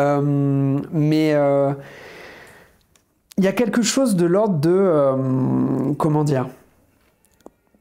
Quelque chose qui est extrêmement important, c'est que aujourd'hui tout ça, effectivement, ça va être valorisé par les réseaux sociaux, par les vidéos YouTube, par l'algorithme qui va de toute façon encourager les vidéos les plus extrêmes, les plus violentes, etc. Moi je le vois, hein, on a publié quelques TikTok sur notre compte personnel, on a publié un entretien avec Raphaël Arnoux, mais c'est hallucinant comment d'un coup l'algorithme s'excite, comment la vidéo se diffuse et comment ça va permettre de diffuser un discours extrêmement violent. Ce qu'on voit, c'est que c'est une sphère de radicalisation aussi. Ce sont des phénomènes de groupe qui sont forcément cachés par l'ordinateur, donc on va beaucoup plus cracher son venin, etc. Parfois dans une mise en scène de soi qui va permettre encore plus de violence et qui va donc augmenter justement le degré de violence qui n'est peut-être pas aussi énervé à l'oral, parce qu'on peut se dire qu'un micro traîne ou quoi, mais là on se couvre derrière l'anonymat qui permet malheureusement beaucoup de choses, mais qui permet aussi des choses positives. Aussi, je pense qu'il y a quelque chose à dire, c'est que l'extrême droite a toujours été avant-gardiste dans l'utilisation des réseaux sociaux, l'utilisation des nouvelles technologies. Il y a un élément qui m'avait marqué quand je me renseignais sur l'extrême droite, c'est que dans mon souvenir, le Front National, donc à l'époque sous Jean-Marie Le Pen, était le premier à avoir créé un jeu vidéo pour faire campagne. c'est le premier parti qui va créer un jeu vidéo. Alors le jeu vidéo est aujourd'hui introuvable, hein, mais tu incarnes un personnage, je crois que c'était Jean-Marie Le Pen, et tu te bats contre je sais pas qui, bref. Ils ont toujours su créer les meilleurs blogs. F2 Souche est un média qui est quand même extrêmement efficace, qui a été quand même un catalyseur des idéologies d'extrême droite et antisémites au début des années 2010, etc. Donc en fait, moi je dis qu'ils sont toujours en avance. Ils sont toujours en avance. Et j'ai l'impression qu'à gauche, on s'inspire aujourd'hui de leurs méthodes pour les contrer. Par exemple, tu parlais de Bardella, mais il y a la sexualisation des élus politiques. Bardella, beau gosse, tu vois. Donc, du coup, on fait des TikTok avec des musiques un peu sexy où il est beau, il arrive dans un local, il se recoiffe et tout, machin. Et en fait, je pense que ça peut aider à faire voter, hein, de toute façon. Je pense que c'est pas un des seuls. Il y a des gens qui disaient que les jeunes ont voté massivement Bardella pour ses TikTok. Je pense qu'il n'y a pas que les TikTok, mais je pense que ça a été quand même vachement utile pour créer un personnage sympathique. Et effectivement, parfois, on vote à la gueule, quoi. Bah, c'est clair qu'il y avait un sondage qui est sorti là, il n'y a pas très longtemps qui disait que 27% des Français, comme personnalité politique, voulaient partir en vacances avec Jordan Bardella. Ouais. Donc c'est vrai qu'il a quand même ce côté gendre idéal, beau gosse et tout, qui fonctionne bien, sur lequel il surfe, quoi. Totalement. Et puis il y a un des sujets du film, je vais pas spoiler le film, mais il y a une séquence où on va avoir un TikTok dans le film. Et ça parle aussi de... Parfois, à gauche, on donne aussi beaucoup de puissance à des gens qui ne méritent pas. C'est-à-dire, on va partager beaucoup de reels en s'insurgeant. Pardon, je vais boire un coup. Hop. C'est une goutte, là. Oui, c'est une goutte. Je me permets de me resservir en eau. C'était vraiment la goutte la plus ridicule. Tout le monde va bien. Mais en fait, ce que je trouve ultra intéressant, c'est que tu vois, d'un côté, tous les contenus... d'extrême droite en mode bouffer des énormes côtes de viande, etc. C'est quand même aussi des choses, puisqu'on parlait de victoire idéologique de l'extrême droite, mais c'est au final aussi des choses en réaction au véganisme. Oui. Et mais il crée des trucs qui n'existent pas. Mais au final, tu vois, sur la bataille idéologique, moi, c'est quelque chose qui me rassure d'une certaine manière, de me dire... Ouais, en fait, eux, ils sont en train de gagner médiatiquement. C'est un peu le livre de Vincent Tiberge, je crois qu'il s'appelle comme ça, qui fait un peu du bien, où tu dis, bon, ok, à la télé, chez les hommes politiques et tout, il y a une extrême droitisation, mais en fait, l'air du temps, les gens, sur plein de sujets, en fait, la gauche aussi gagne sur certains sujets et avance, et c'est pour ça que les backlash sont aussi violents, et c'est pour ça que l'extrême droite, après, vient... parce que nous on défend le mariage pour tous et que tu vois, vont se positionner sur la famille traditionnelle. C'est parce qu'il y a le féminisme, qu'il y a le retour des femmes, je sais plus comment on les appelle là, les trade wives, fémo-nationalistes, etc. Enfin, et du coup c'est intéressant aussi, je trouve. Ouais, carrément. On voit mon genou. Est-ce que tu vois mes genoux depuis tout à l'heure? J'essaie de les... Non, c'est bon. Ok, super. Ça va faire des séquences marrantes pendant l'entretien. Je vais juste essayer de reprendre où j'en étais pour terminer sur ce truc de radicalisation en ligne. Ah oui. Sinon on passe à la prochaine comme tu veux. Au montage, parce que c'est très sinueux en fait comment je parle, et quand je suis stressé, là je suis un peu stressé, je vous avoue, parce que j'essaie de vraiment dire mon idéologie sans qu'elle soit détournée ou être le plus exact possible. Je pense qu'une des erreurs stratégiques qu'on a parfois à gauche, et que parfois moi j'ai lancé, auquel j'ai participé, c'est parfois on partage les vidéos en s'insurgeant, en disant Papacito, mais regardez la dinguerie qu'il a fait dans sa dernière vidéo. Alors il y a des choses qui sont pénalement répréhensibles ou juste qui sont extrêmement violentes, genre quand il tire sur des mannequins de gauchistes, mais ça va pas quoi. C'est une folie de faire ça, et au-delà de la représentation qu'il renvoie, mais ça encourage beaucoup de choses. Enfin, c'est pas du tout anodin. Il sait qu'il encourage à l'action politique avec quelque chose qui est tourné comme un sketch. Donc rien n'est anodin dans leurs vidéos YouTube. Ils ne sont pas innocents, et pourtant ils se font passer constamment pour des innocents, des petits idéologues qui ne font que partager leur opinion, alors qu'ils savent qu'ils radicalisent des gens fondamentalement. Mais nous, parfois, on va peut-être passer beaucoup de temps à partager des reels Insta. Il y a aussi toute une culture qui s'est créée, j'ai le sentiment, avec des gens qui se filment au téléphone. Alors c'est hyper intéressant, attention, moi j'en consomme énormément, mais tu sais, des gens qui sur Instagram, TikTok, en fait, se filment et réagissent à nos TikTok et discutent indéfiniment sur plein de sujets, etc. Sauf qu'en fait, parfois, on donne de la visibilité à des gens qui n'étaient pas du tout connus initialement. Tu vois, moi, j'ai vu parfois des vidéos, des reels où Là, d'un coup, il va y avoir une espèce de mascu d'extrême droite, mais genre à 1000 abonnés sur Insta, qui est pas du tout connu. D'un coup, il y a un mec assez connu qui en parle, et là, d'un coup, bah, ça lui donne de la puissance, ça lui donne des abonnés, et on fabrique nous-mêmes des monstres que l'on continue par combattre par la suite. Et je pense qu'il y a un moment, faut arrêter de partager ce qu'ils font, en fait. Déjà, faut pas les citer. Enfin, je pense que aussi, il y a un moment, faut... dans certains cas, hein, pas dans tout, je pense qu'il y a un moment aussi où il faut montrer ce qu'ils font pour dire, non mais attendez, là, ça ne va pas. Surtout quand ce sont des gens connus. Mais ceux qui ont moins de force, il faut pas leur en donner encore plus. Sûr que Papacito qui tire sur des mannequins, enfin tu vois, sauf là lui, sur ça pour moi fallait en parler. Là il faut créer une vraie opposition, mais parfois on a créé des monstres en fait nous-mêmes dans le champ, et là on rentre dans le champ des Twitchers, dans le champ des fabricants de vidéos Instagram, des militants Instagram qui encore une fois sont hyper utiles stratégiquement. Ce sont des gens qui sont en train de radicaliser toute une jeunesse qui voit dans leur algorithme tomber des vidéos YouTube marxistes, structuralistes, militantes, féministes, décoloniales, de pensée décoloniale, etc. Et ça, c'est trop bien. Ça, c'est trop bien. Mais parfois, on est peut-être dans un affrontement qui va donner trop de force à l'adversaire, et c'est aussi ce qu'ils cherchent à provoquer. Il y a une provocation constante de l'extrême droite. Ils en ont strictement rien à faire. Là, on a eu un article de l'extrême droite, enfin, on a eu une citation de Frontières de notre film, et ils ont inventé une fausse citation pour parler de notre film. Mais en fait, ils en ont rien à faire. On invente des fausses citations, on crée de l'attention. Ils ont parlé de notre film dans des mots qui ne sont pas du tout les miens. Ils m'ont fait passer pour un idéologue manipulateur, enfin bon bref, alors que c'est une toute petite pension en plus. Ils arrivent à créer tout un univers de pensée avec rien du tout. Mais voilà, je pense qu'il faut parfois ne pas rentrer dans des stratégies de l'attention qu'ils tentent eux-mêmes d'imposer. Je pense qu'il ne faut pas répondre à leurs appels en fait, par moment. Pas tout le temps, mais par moment, voilà. Du coup, venons-en justement à la violence. T'en as parlé tout à l'heure, moi en fait c'est un truc qui m'a vraiment fait extrêmement peur en 2024, c'est tout le monde qui a scéné la victoire de Bardella, et là, comme dit Pierre, les rats sortent de leur cave, quoi. Enfin, c'est là qu'on voit en effet des insultes, des violences, des gens tapés, enfin, que ce soit des personnes non blanches, des militants de gauche, etc. Enfin, pour faire le lien avec la question du début, en fait, pour moi, c'est ça la différence fondamentale entre la droite extrême et l'extrême droite. C'est qu'à partir du moment où l'extrême droite est au pouvoir, tu fais sauter aussi toutes les vannes de ces violences-là. Bien sûr, et déjà que la police est complice de tout ça... Bah, c'est sûr que la question de la police, là, je regardais pour préparer l'entretien, un rapport confidentiel d'Europol de 2019 révélait que l'extrême droite était en train d'investir dans l'achat d'armes et de confection d'explosifs et de recruter dans le rang des militaires et des policiers. Enfin, c'est...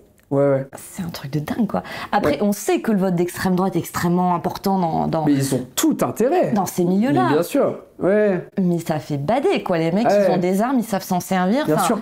Non, mais mais ils ont tout intérêt à ce que la police vote à l'extrême droite, parce que dans le cas où l'extrême droite est élue en France en 2027, évidemment qu'il va y avoir des manifestations et une opposition, et j'en ferai partie largement, mais par contre là, la police... Là, la libération des affects, elle va être totale. Hein. Là, l'obéissance à la hiérarchie et l'acceptation du pire, ça va être terrible. Et effectivement, il y a aussi une bataille à jouer au niveau de la police, hein, idéologiquement. C'est pour ça que moi, je ne manque pas, et je crois que c'était Éric Hazan qui en parlait dans un bouquin de La Fabrique que j'ai lu il n'y a pas longtemps. On pourrait croire que je suis très dans les livres et tout, mais c'est aussi parce que je préfère parler avec la parole des autres qu'avec ma propre parole. Et en l'occurrence, lui disait quelque chose d'assez intéressant. Il disait, je pense qu'il faut pas scander en manifestation des slogans anti-flics. Non, à Cap, c'est franchement, moi je le dis et tout, c'est gaulerie et tout machin, même en t-shirt, c'est marrant et tout machin. Mais par contre, le slogan « Abat l'État, les flics et les fachos », je pense qu'il faut... Peut-être ne pas le dire, en fait, tout simplement. Je pense qu'il y a vraiment... Alors là, pour le coup, c'est peut-être ma candeur de gauchiste, hein. Peut-être totalement. Et je vais peut-être me faire mitrailler en disant ça, et c'est possible. Encore une fois, je suis ouvert au débat. Mais encore une fois, les flics ont les armes. Et au-delà d'avoir les armes, ils font partie parfois de groupes terroristes. Il y a eu le projet Waffenkraft, là, dont il y a eu le procès récemment. Il y a eu plein d'attentats déjoués de policiers qui peuvent totalement se fournir en armes. Il y a quand même une question extrêmement importante à ce niveau-là, quoi. De eux, en fait, on les arme. Donc à partir de là, de toute façon, on est cuit. C'est sûr que s'il n'y a pas d'abolition de la police et d'abolition de l'État, comme le souhaite une partie de la gauche, évidemment que quand on se retrouvera en manif, on sera face aux flics, potentiellement face aux militaires. Ça fait penser, là, tu sais, il y a quelques années, là, c'était 2021, il y avait la tribune là, des militaires qui appelait quand même limite à la guerre civile. C'est extrêmement flippant, quoi.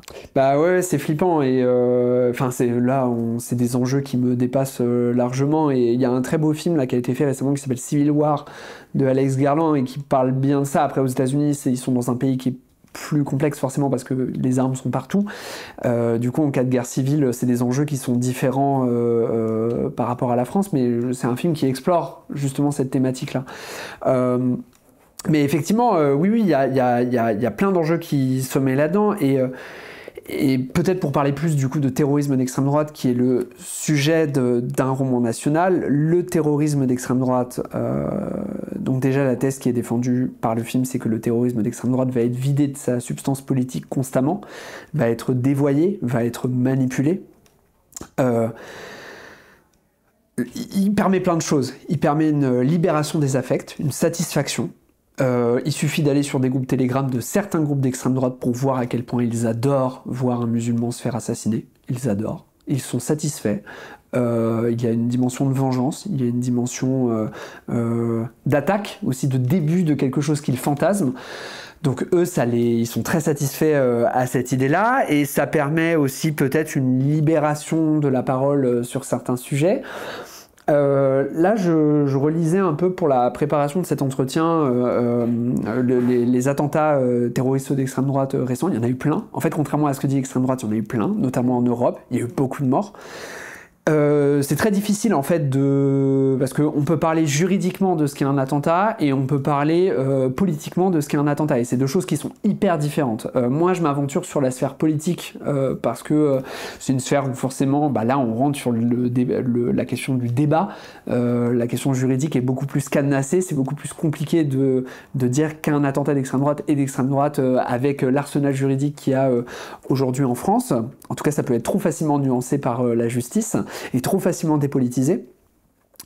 Il y a un attentat que je trouve hyper intéressant, c'est l'attentat du marché de Noël en Allemagne le 20 décembre 2024, qui a été commis par un Saoudien qui était en asile politique en Allemagne depuis le début des années 2000, qui s'appelait Taleb Jawad Al-Abdul Mohsen. Je suis désolé pour l'accent.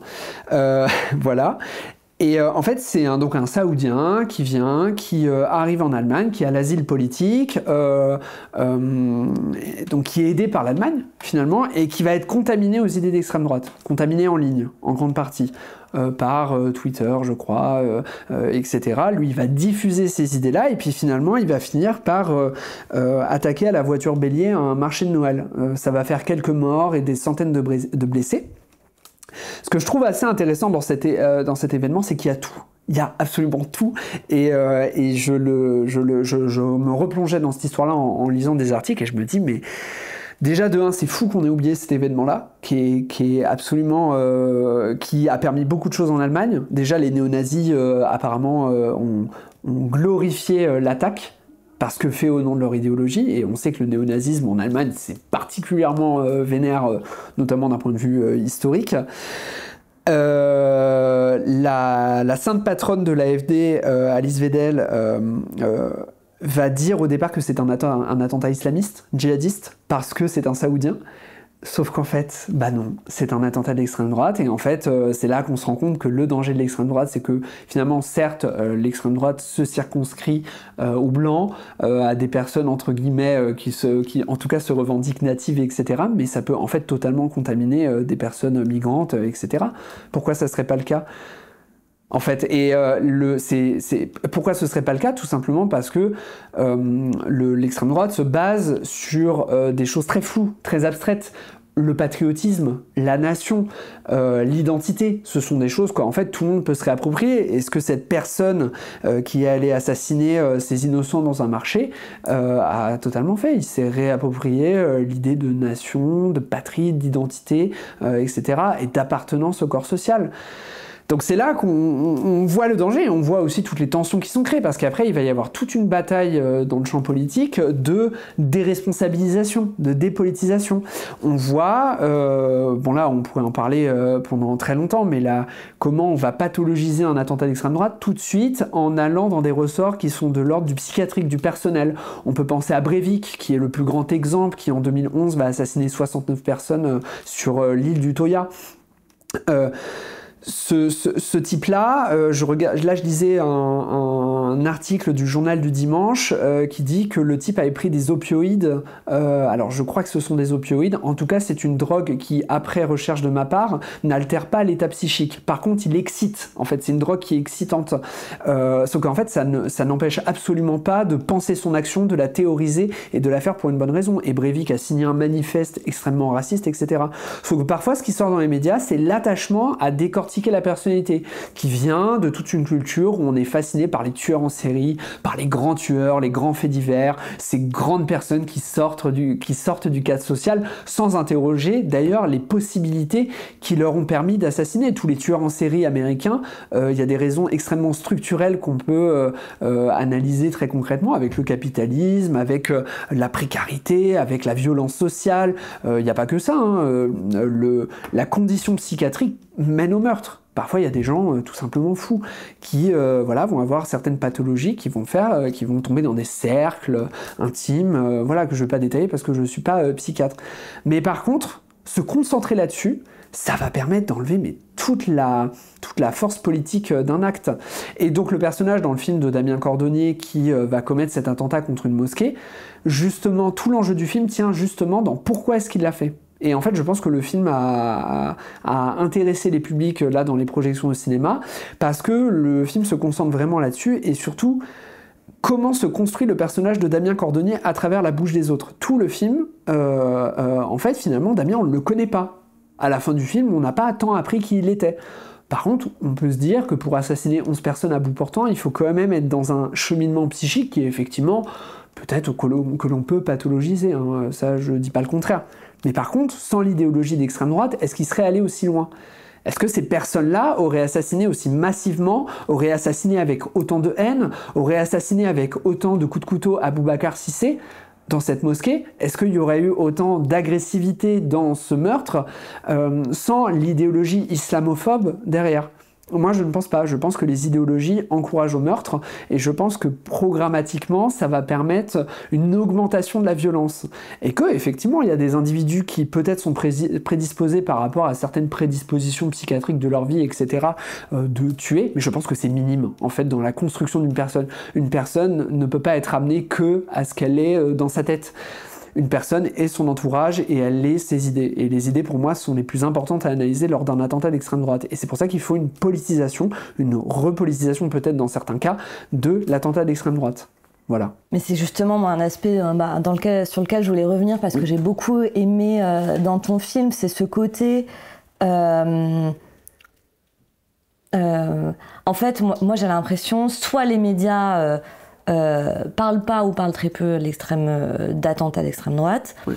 Soit quand on en parle, et c'est ça que traite ton film, en partie, la voix médiatique majoritaire, ça va être quasiment systématiquement de présenter la personne comme un fou, donc ce que tu disais avec tout le côté psy, finalement il aurait pu tuer n'importe qui d'autre, limite, quelqu'un de désocialisé, et limite même, et c'est ça, d'ailleurs t'en parles pas mal dans ton film, un peu une victime par le passé, tu retraces un peu dès son enfance, en fait c'était un gentil bébé, en fait, enfin, et qu'en effet ça conduit à minimiser la place qui est jouée par l'idéologie d'extrême droite, et ça montre bien ces attentats, cette qualification d'attentat à géométrie variable, quand à l'opposé, quand il s'agit d'un attentat djihadiste, il n'y a aucun problème à dire qu'il y a une place centrale de l'idéologie. Oui, quoi. ils sont très peu pathologisés. Il y en a eu quelques-uns qui, on est rentré plus dans des considérations psychologiques, mais en fait, évidemment que ce qui va être important, c'est de dénoncer les Arabes à la fin. Et là, la politisation, elle est totale. Et c'est ça la grande hypocrisie. Par contre, je pense aussi que nous, il faut qu'on fasse attention parfois aussi dans la façon qu'on a de parler de certains attentats. Parce qu'il y a certains attentats qui vont être commis par des personnes qui...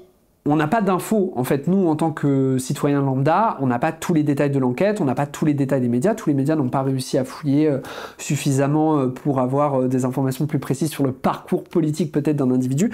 Mais parfois, un attentat ne va être que, entre guillemets, islamophobe ou antisémite. Attention, il y a plein d'attentats antisémites. Nous, notre rôle là-dedans, c'est de dire pourquoi est-ce que là, il y a eu un attentat islamophobe et pourquoi est-ce qu'il y a eu un attentat antisémite? Pourquoi est-ce qu'il y a eu un attentat raciste? Et moi, je n'ai aucune peine à imputer ça à l'extrême droite. Parce que c'est elle qui est en train de nourrir tout un discours qui permet la légitimation et qui permet tout simplement que ce type d'événement arrive. Et je pense qu'on peut le dire sans trembler. Par contre, effectivement, dans les actes, toutes et tous dans ces attentats-là n'ont pas été socialisés dans des groupes d'extrême droite, etc. Par contre, ils sont, entre guillemets, les catalyseurs, les diffuseurs de cette idéologie-là à travers des actions racistes qui sont largement théorisées, conceptualisées, diffusées par l'extrême droite. Et je ne dis pas que le racisme, l'antisémitisme, l'islamophobie n'est que l'apanage de l'extrême droite. Ce que je dis, c'est qu'aujourd'hui, l'extrême droite a tellement de puissance d'un point de vue culturel dans la diffusion de l'islamophobie, et encore une fois, je le redis, l'antisémitisme, on peut largement leur imputer. De toute façon, tant qu'à la télé on l'ouvrira et qu'on entendra des torrents de saloperies islamophobes, ça ne changera pas, quoi. Mais c'est vrai que c'est intéressant, tu parlais de l'attentat envers Aboubacar Cissé en avril, et c'est vrai que je disais, en fait, c'est même pas qualifié comme un attentat, ça a été requalifié par la justice comme un assassinat, je crois. Donc, ça montre bien aussi que, ce que je lisais, les chiffres, là, il y a un article de Mediapart qui date d'il y a quelques semaines, qui disait, depuis 2017, une vingtaine de projets d'attentats ont été déjoués en France. Bon, déjà, comme tu le disais, il y a l'attentat à Mascute de cette semaine. Il y en a plus depuis fin juin, malheureusement. Mais au final, dans cette vingtaine, on parle seulement des attentats qui ont été qualifiés comme tels, quoi. Je pense au mec de la mosquée de Bayonne, là, il y a quelques années. Il y a lui... je regardais aussi, je me rappelais plus, mais il y avait quand même... Jean-Luc Mélenchon, là, que quelqu'un avait voulu assassiner. Là, Mais en fait, il y a tellement de choses que, comme tu disais, en fait, parfois on oublie, quoi. Tous les projets d'attentats qu'il y a eu. Mais en fait, c'est complexe parce que là, nous, on parle d'un point de vue politique, alors qu'on peut parler de ces attentats-là, effectivement, dans le langage juridique. Et c'est pour ça que le comptage des attentats d'extrême droite, en fait, il est complexe. Qu'est-ce qu'on fait quand on compte les attentats d'extrême droite? Est-ce qu'on inclut, du coup, les attentats entre guillemets juste islamophobes? Enfin, en fait, c'est hyper complexe. En tout cas, là, pour une projection du film, moi j'ai compté avec mon système de comptage les nombres de morts qu'il y a eu depuis la fabrication du film mondialement des attentats d'extrême droite. Je suis tombé à une 50aine de morts, en fait, et des centaines de blessés. Mais en fait, je suis sûr que si je faisais des recherches beaucoup plus approfondies, je pourrais augmenter. Il faudrait parler aussi des attentats déjoués. Parce que les attentats déjoués, en fait, c'est une composante essentielle pour mesurer ce qu'est le terrorisme. Mais que ce soit dans toutes les idéologies ou quoi, c'est hyper important. Il y en a énormément qui sont déjoués. Mais d'ailleurs, t'en parlais tout à l'heure rapidement, mais je sais pas si tout le monde a suivi. En ce moment, il y a le procès là, du démantèlement de la cellule à Action des forces opérationnelles qui a été démantelée il y a quelques années. Et c'est quand même dingue, quoi. Pour ceux qui n'ont pas suivi, le projet, c'était quand même de tuer 200 imams en même temps et d'empoisonner des produits halal dans les supermarchés, quoi. Enfin, on en est là et en fait, on n'en parle limite pas. Alors que c'est quand même un procès. Mais pourquoi on en parlerait? Enfin, en fait, pourquoi on en parlerait alors que tous les médias, beaucoup de discours politiques, le champ politique, encore une fois, altérise l'autre et pointe les musulmans du doigt en disant que ce sont, dans le fond, des violents assassins qui n'attendent qu'une guerre civile pour se réveiller. Ce qui est la même rhétorique antisémite que l'on utilisait à l'époque pour dire que, en fait, il faut tuer les juifs avant nous, parce que sinon les juifs, les enfants des juifs, plus tard, ils vont venir et ils vont tuer mes enfants à moi, quoi. C'est exactement la même rhétorique, mise sous un vernis moderne, avec une structuration politique qui confond tout, absolument tout, qui confond toutes sortes d'islam, toutes sortes de musulmans, toutes sortes de structurations de cette religion, des ethnies, etc. C'est un bordel sans nom qui est mis dans le packaging immigré. Enfin, c'est vraiment ça, quoi. C'est une simplification du réel. Et pourquoi on en parlerait, du coup, de toutes ces tentatives d'attentat-là? Enfin, tout est fait pour que ce soit presque une suite logique et que ce soit presque une action de résistance, finalement. Mais il y a clairement un continuum. Enfin, je pense que c'est ce qu'on essaye de dire tous les deux depuis le début de cet entretien. C'est ça. Et en fait, là, on est... j'ai l'impression que je suis vachement dans le domaine des idées et que c'est pas très concret ce que je raconte. Mais en fait, ce qui est très concret, c'est un musulman qui se fait assassiner. Et c'est pour ça qu'il faut pas éluder la question de pourquoi ce musulman se fait assassiner. Et il se fait assassiner parce que musulman. Enfin, la mosquée, symboliquement, c'est quand même quelque chose qui... C'est une obsession pour eux. Hein. Vraiment, c'est une obsession. Je parle pour l'extrême droite, etc. Ouais, parce que du coup, vu qu'on a commencé à parler d'attentats comme ça, j'en étais pas venue à la question, mais c'est peut-être du coup pour, c'est vrai, de faire parler un peu plus de ton film. Toi, il y a beaucoup de gens, vu qu'il est sorti à peu près en même temps que l'attentat, pour le coup réussi d'Aboubacar Cissé, qui t'ont dit putain, mais en fait, t'avais vu le truc venir, t'avais tout prévu, etc. Pourquoi, enfin, peut-être de dire pourquoi t'as décidé de faire ce film qui est un acte militant très clairement. Du coup, tu as un peu donné des éléments de réponse, j'imagine, sur un attentat contre une mosquée. C'est parce que c'est particulièrement symptomatique, mais voilà, si tu veux. Ouais, avec plaisir. C'est important de parler du film parce que, effectivement, comme tu le dis, il s'ancre dans une question militante, il s'ancre dans un geste militant, mais il n'est pas que ça. Il est beaucoup, enfin j'espère en tout cas, il est beaucoup plus de choses. Je ne sais pas si j'ai anticipé quoi que ce soit, parce qu'en fait ça fait des années que les services de renseignement alertent, ça fait des années que des médias alertent, pas tous les médias, mais que des médias alertent, ça fait des années que des politiques alertent aussi, donc je suis pas du tout visionnaire ou quoi. Par contre, à l'époque, quand je parlais du projet à certaines personnes de mon entourage, qui encore une fois sont des gens qui sont circonscrits à un espace social très précis et très réduit et ils ne représentent pas la majorité de la population française. Mais du coup, mes potes me disaient, mais pour certains et certaines, mais il n'y a pas d'autre chose à discuter là, fondamentalement, dans un film qui parle du monde politique. Et moi, je me disais, si, en fait, il y a un grand truc à discuter, justement, il y a un grand truc à montrer. Voilà, le pitch du film, c'est que c'est Damien, un militant d'extrême droite, on sait qu'il s'est socialisé via Internet à l'extrême droite, et qui va rencontrer un groupe identitaire, un patron d'un groupe identitaire, qui va l'intégrer dans son groupe, qui va l'initier à la violence, entre guillemets, et pas que la violence physique d'ailleurs, et du jour au lendemain, il va commettre un attentat, tout seul. Dans cette perspective peut-être du loup solitaire, que moi je trouve erroné et qui... c'est pas un loup solitaire dans le film du coup. Oui, alors là du coup j'invite les gens à regarder le film parce qu'il place quelques indices. En fait c'est au public d'analyser le personnage de Damien. En fait le film essaie de placer le spectateur ou la spectatrice dans une démarche d'analyse. Limite de le faire sortir du film, de le ou la faire sortir du film en lui disant réfléchis à ce que tu es en train de voir et ne simplifie pas la réalité. Et ça a fonctionné durant les projections du film. Il y a plein de gens qui me balançaient plein de théories sur Damien, genre pourquoi il aurait fait ça, ah mais moi je pense que c'est ci, ah mais moi je pense que c'est ça. Et en fait, il y en a qui psychologisent, il y en a qui structuralisent leurs propos, et des gens qui me disaient qu'ils se posaient pas du tout la question. Des gens pas du tout politisés, parfois des gens de droite aussi. Donc c'était assez intéressant aussi de voir que ça proposait un débat à toutes ces personnes-là. Et c'est vraiment pour moi la question du film, qui n'est pas la seule question du film, mais voilà. Et effectivement... Le film cherche à comment dire, à comprendre comment est-ce qu'on peut en arriver à là, et aussi peut-être comment est-ce qu'on peut faire pour faire en sorte que ça n'arrive pas. Et là, on revient sur tout ce qu'on s'est dit là tout au long de l'entretien sur cette bataille culturelle qui peut mener, qu'on doit mener. Moi, en l'occurrence, je suis réalisateur, voilà. Je me situe dans peut-être une tradition qui considère que la dynamique de l'auteur n'existe pas. Je me considère pas en fait comme auteur, je me considère vraiment comme technicien / artiste qui a mené un projet autoproduit, autodiffusé, etc. Mais en fait, je considère que c'est un film collectif. Ça a été fait avec 80 personnes, voilà. Et on l'a fait, à peu près toutes les personnes qui ont bossé, en tout cas, en fait il y a des gens qui parfois sont venus sur le plateau en renfort et j'ai pas trop eu le temps de leur parler, mais en tout cas pour presque toutes et tous, on a toujours parlé du sujet et elles se sont toutes engagées en disant non mais c'est un sujet important, on va le faire. Et le geste politique, militant peut-être, il se situe peut-être plus là que sur la question du terrorisme d'extrême droite.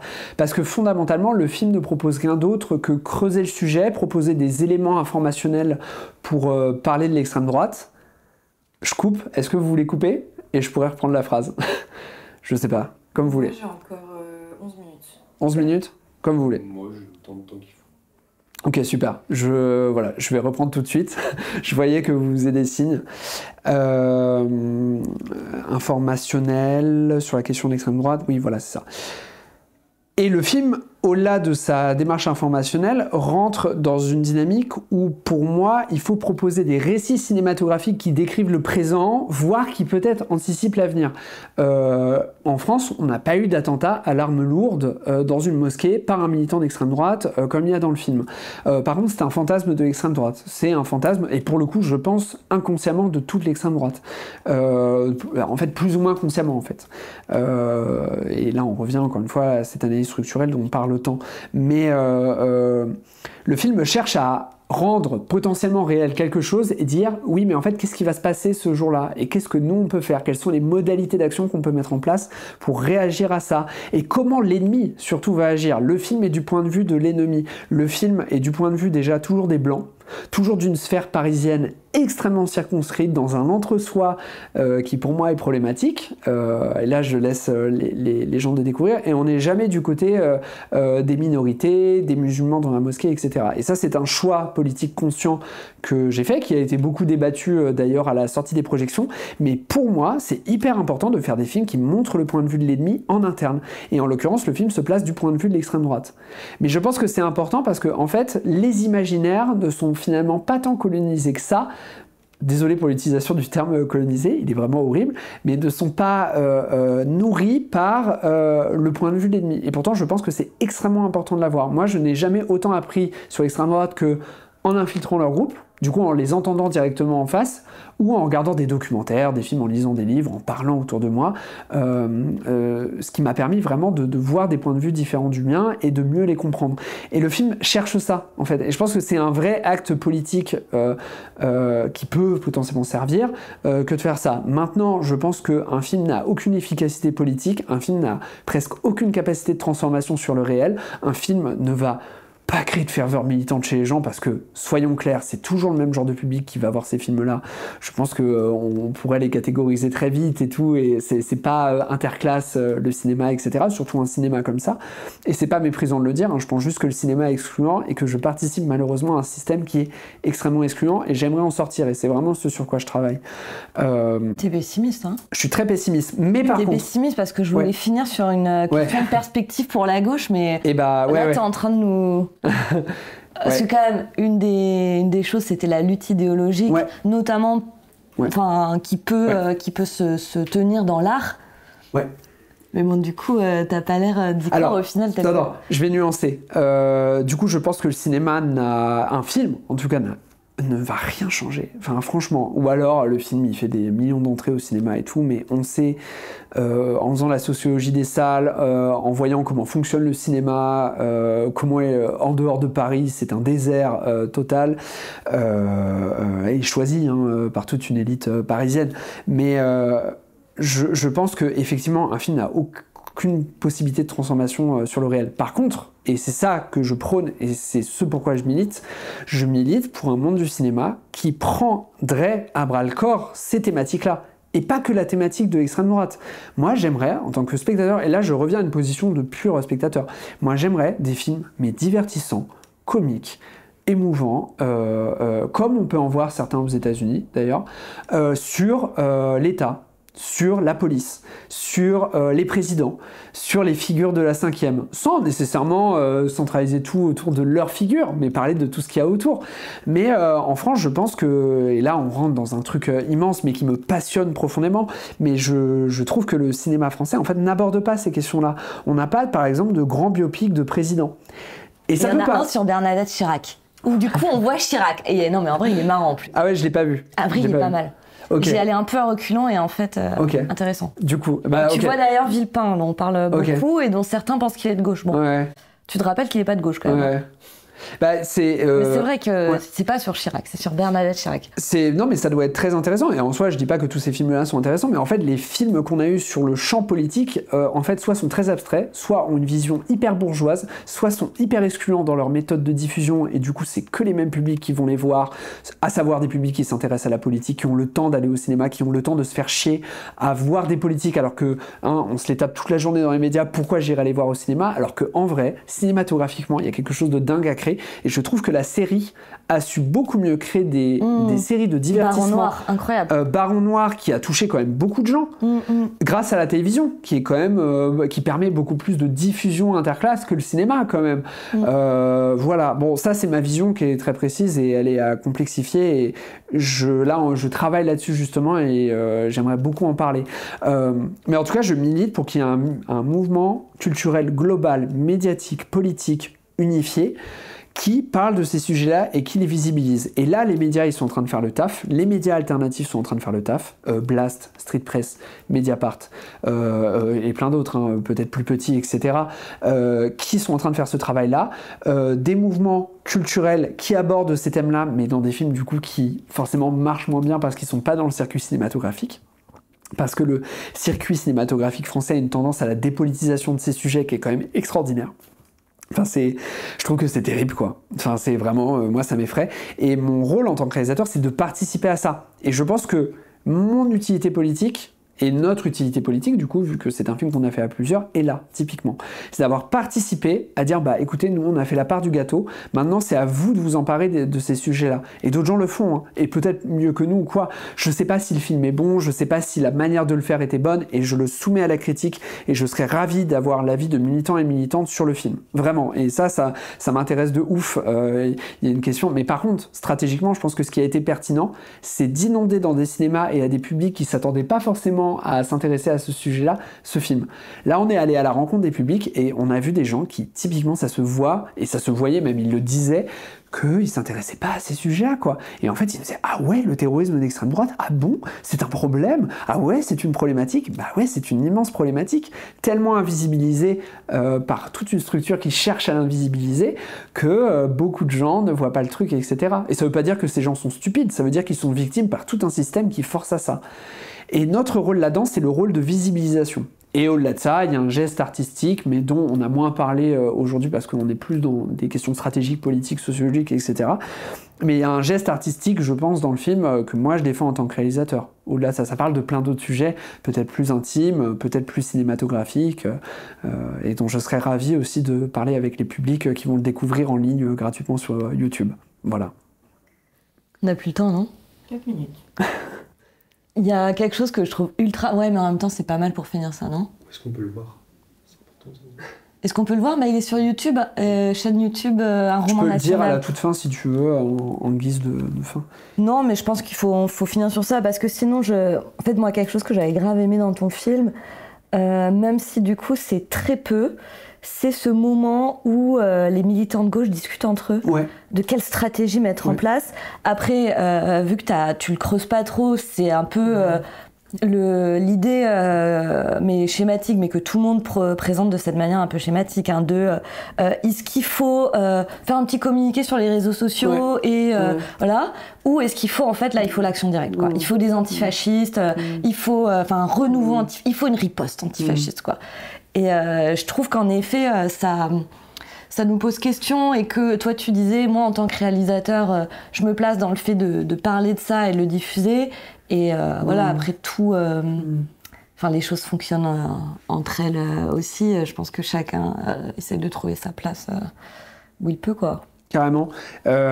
Du coup, pour finir sur cette séquence qui est pour moi peut-être une des plus intéressantes et peut-être celle qui va se faire le plus critiquer, et à raison, parce que je pense aussi qu'elle a des défauts en tant que séquence. En tant que réalisateur, je vois les défauts, même cinématographiques. Là, je parle purement cinématographiquement de construction des personnages ou d'imbrication dans le récit. Je pense qu'il y a un problème au niveau de cette séquence.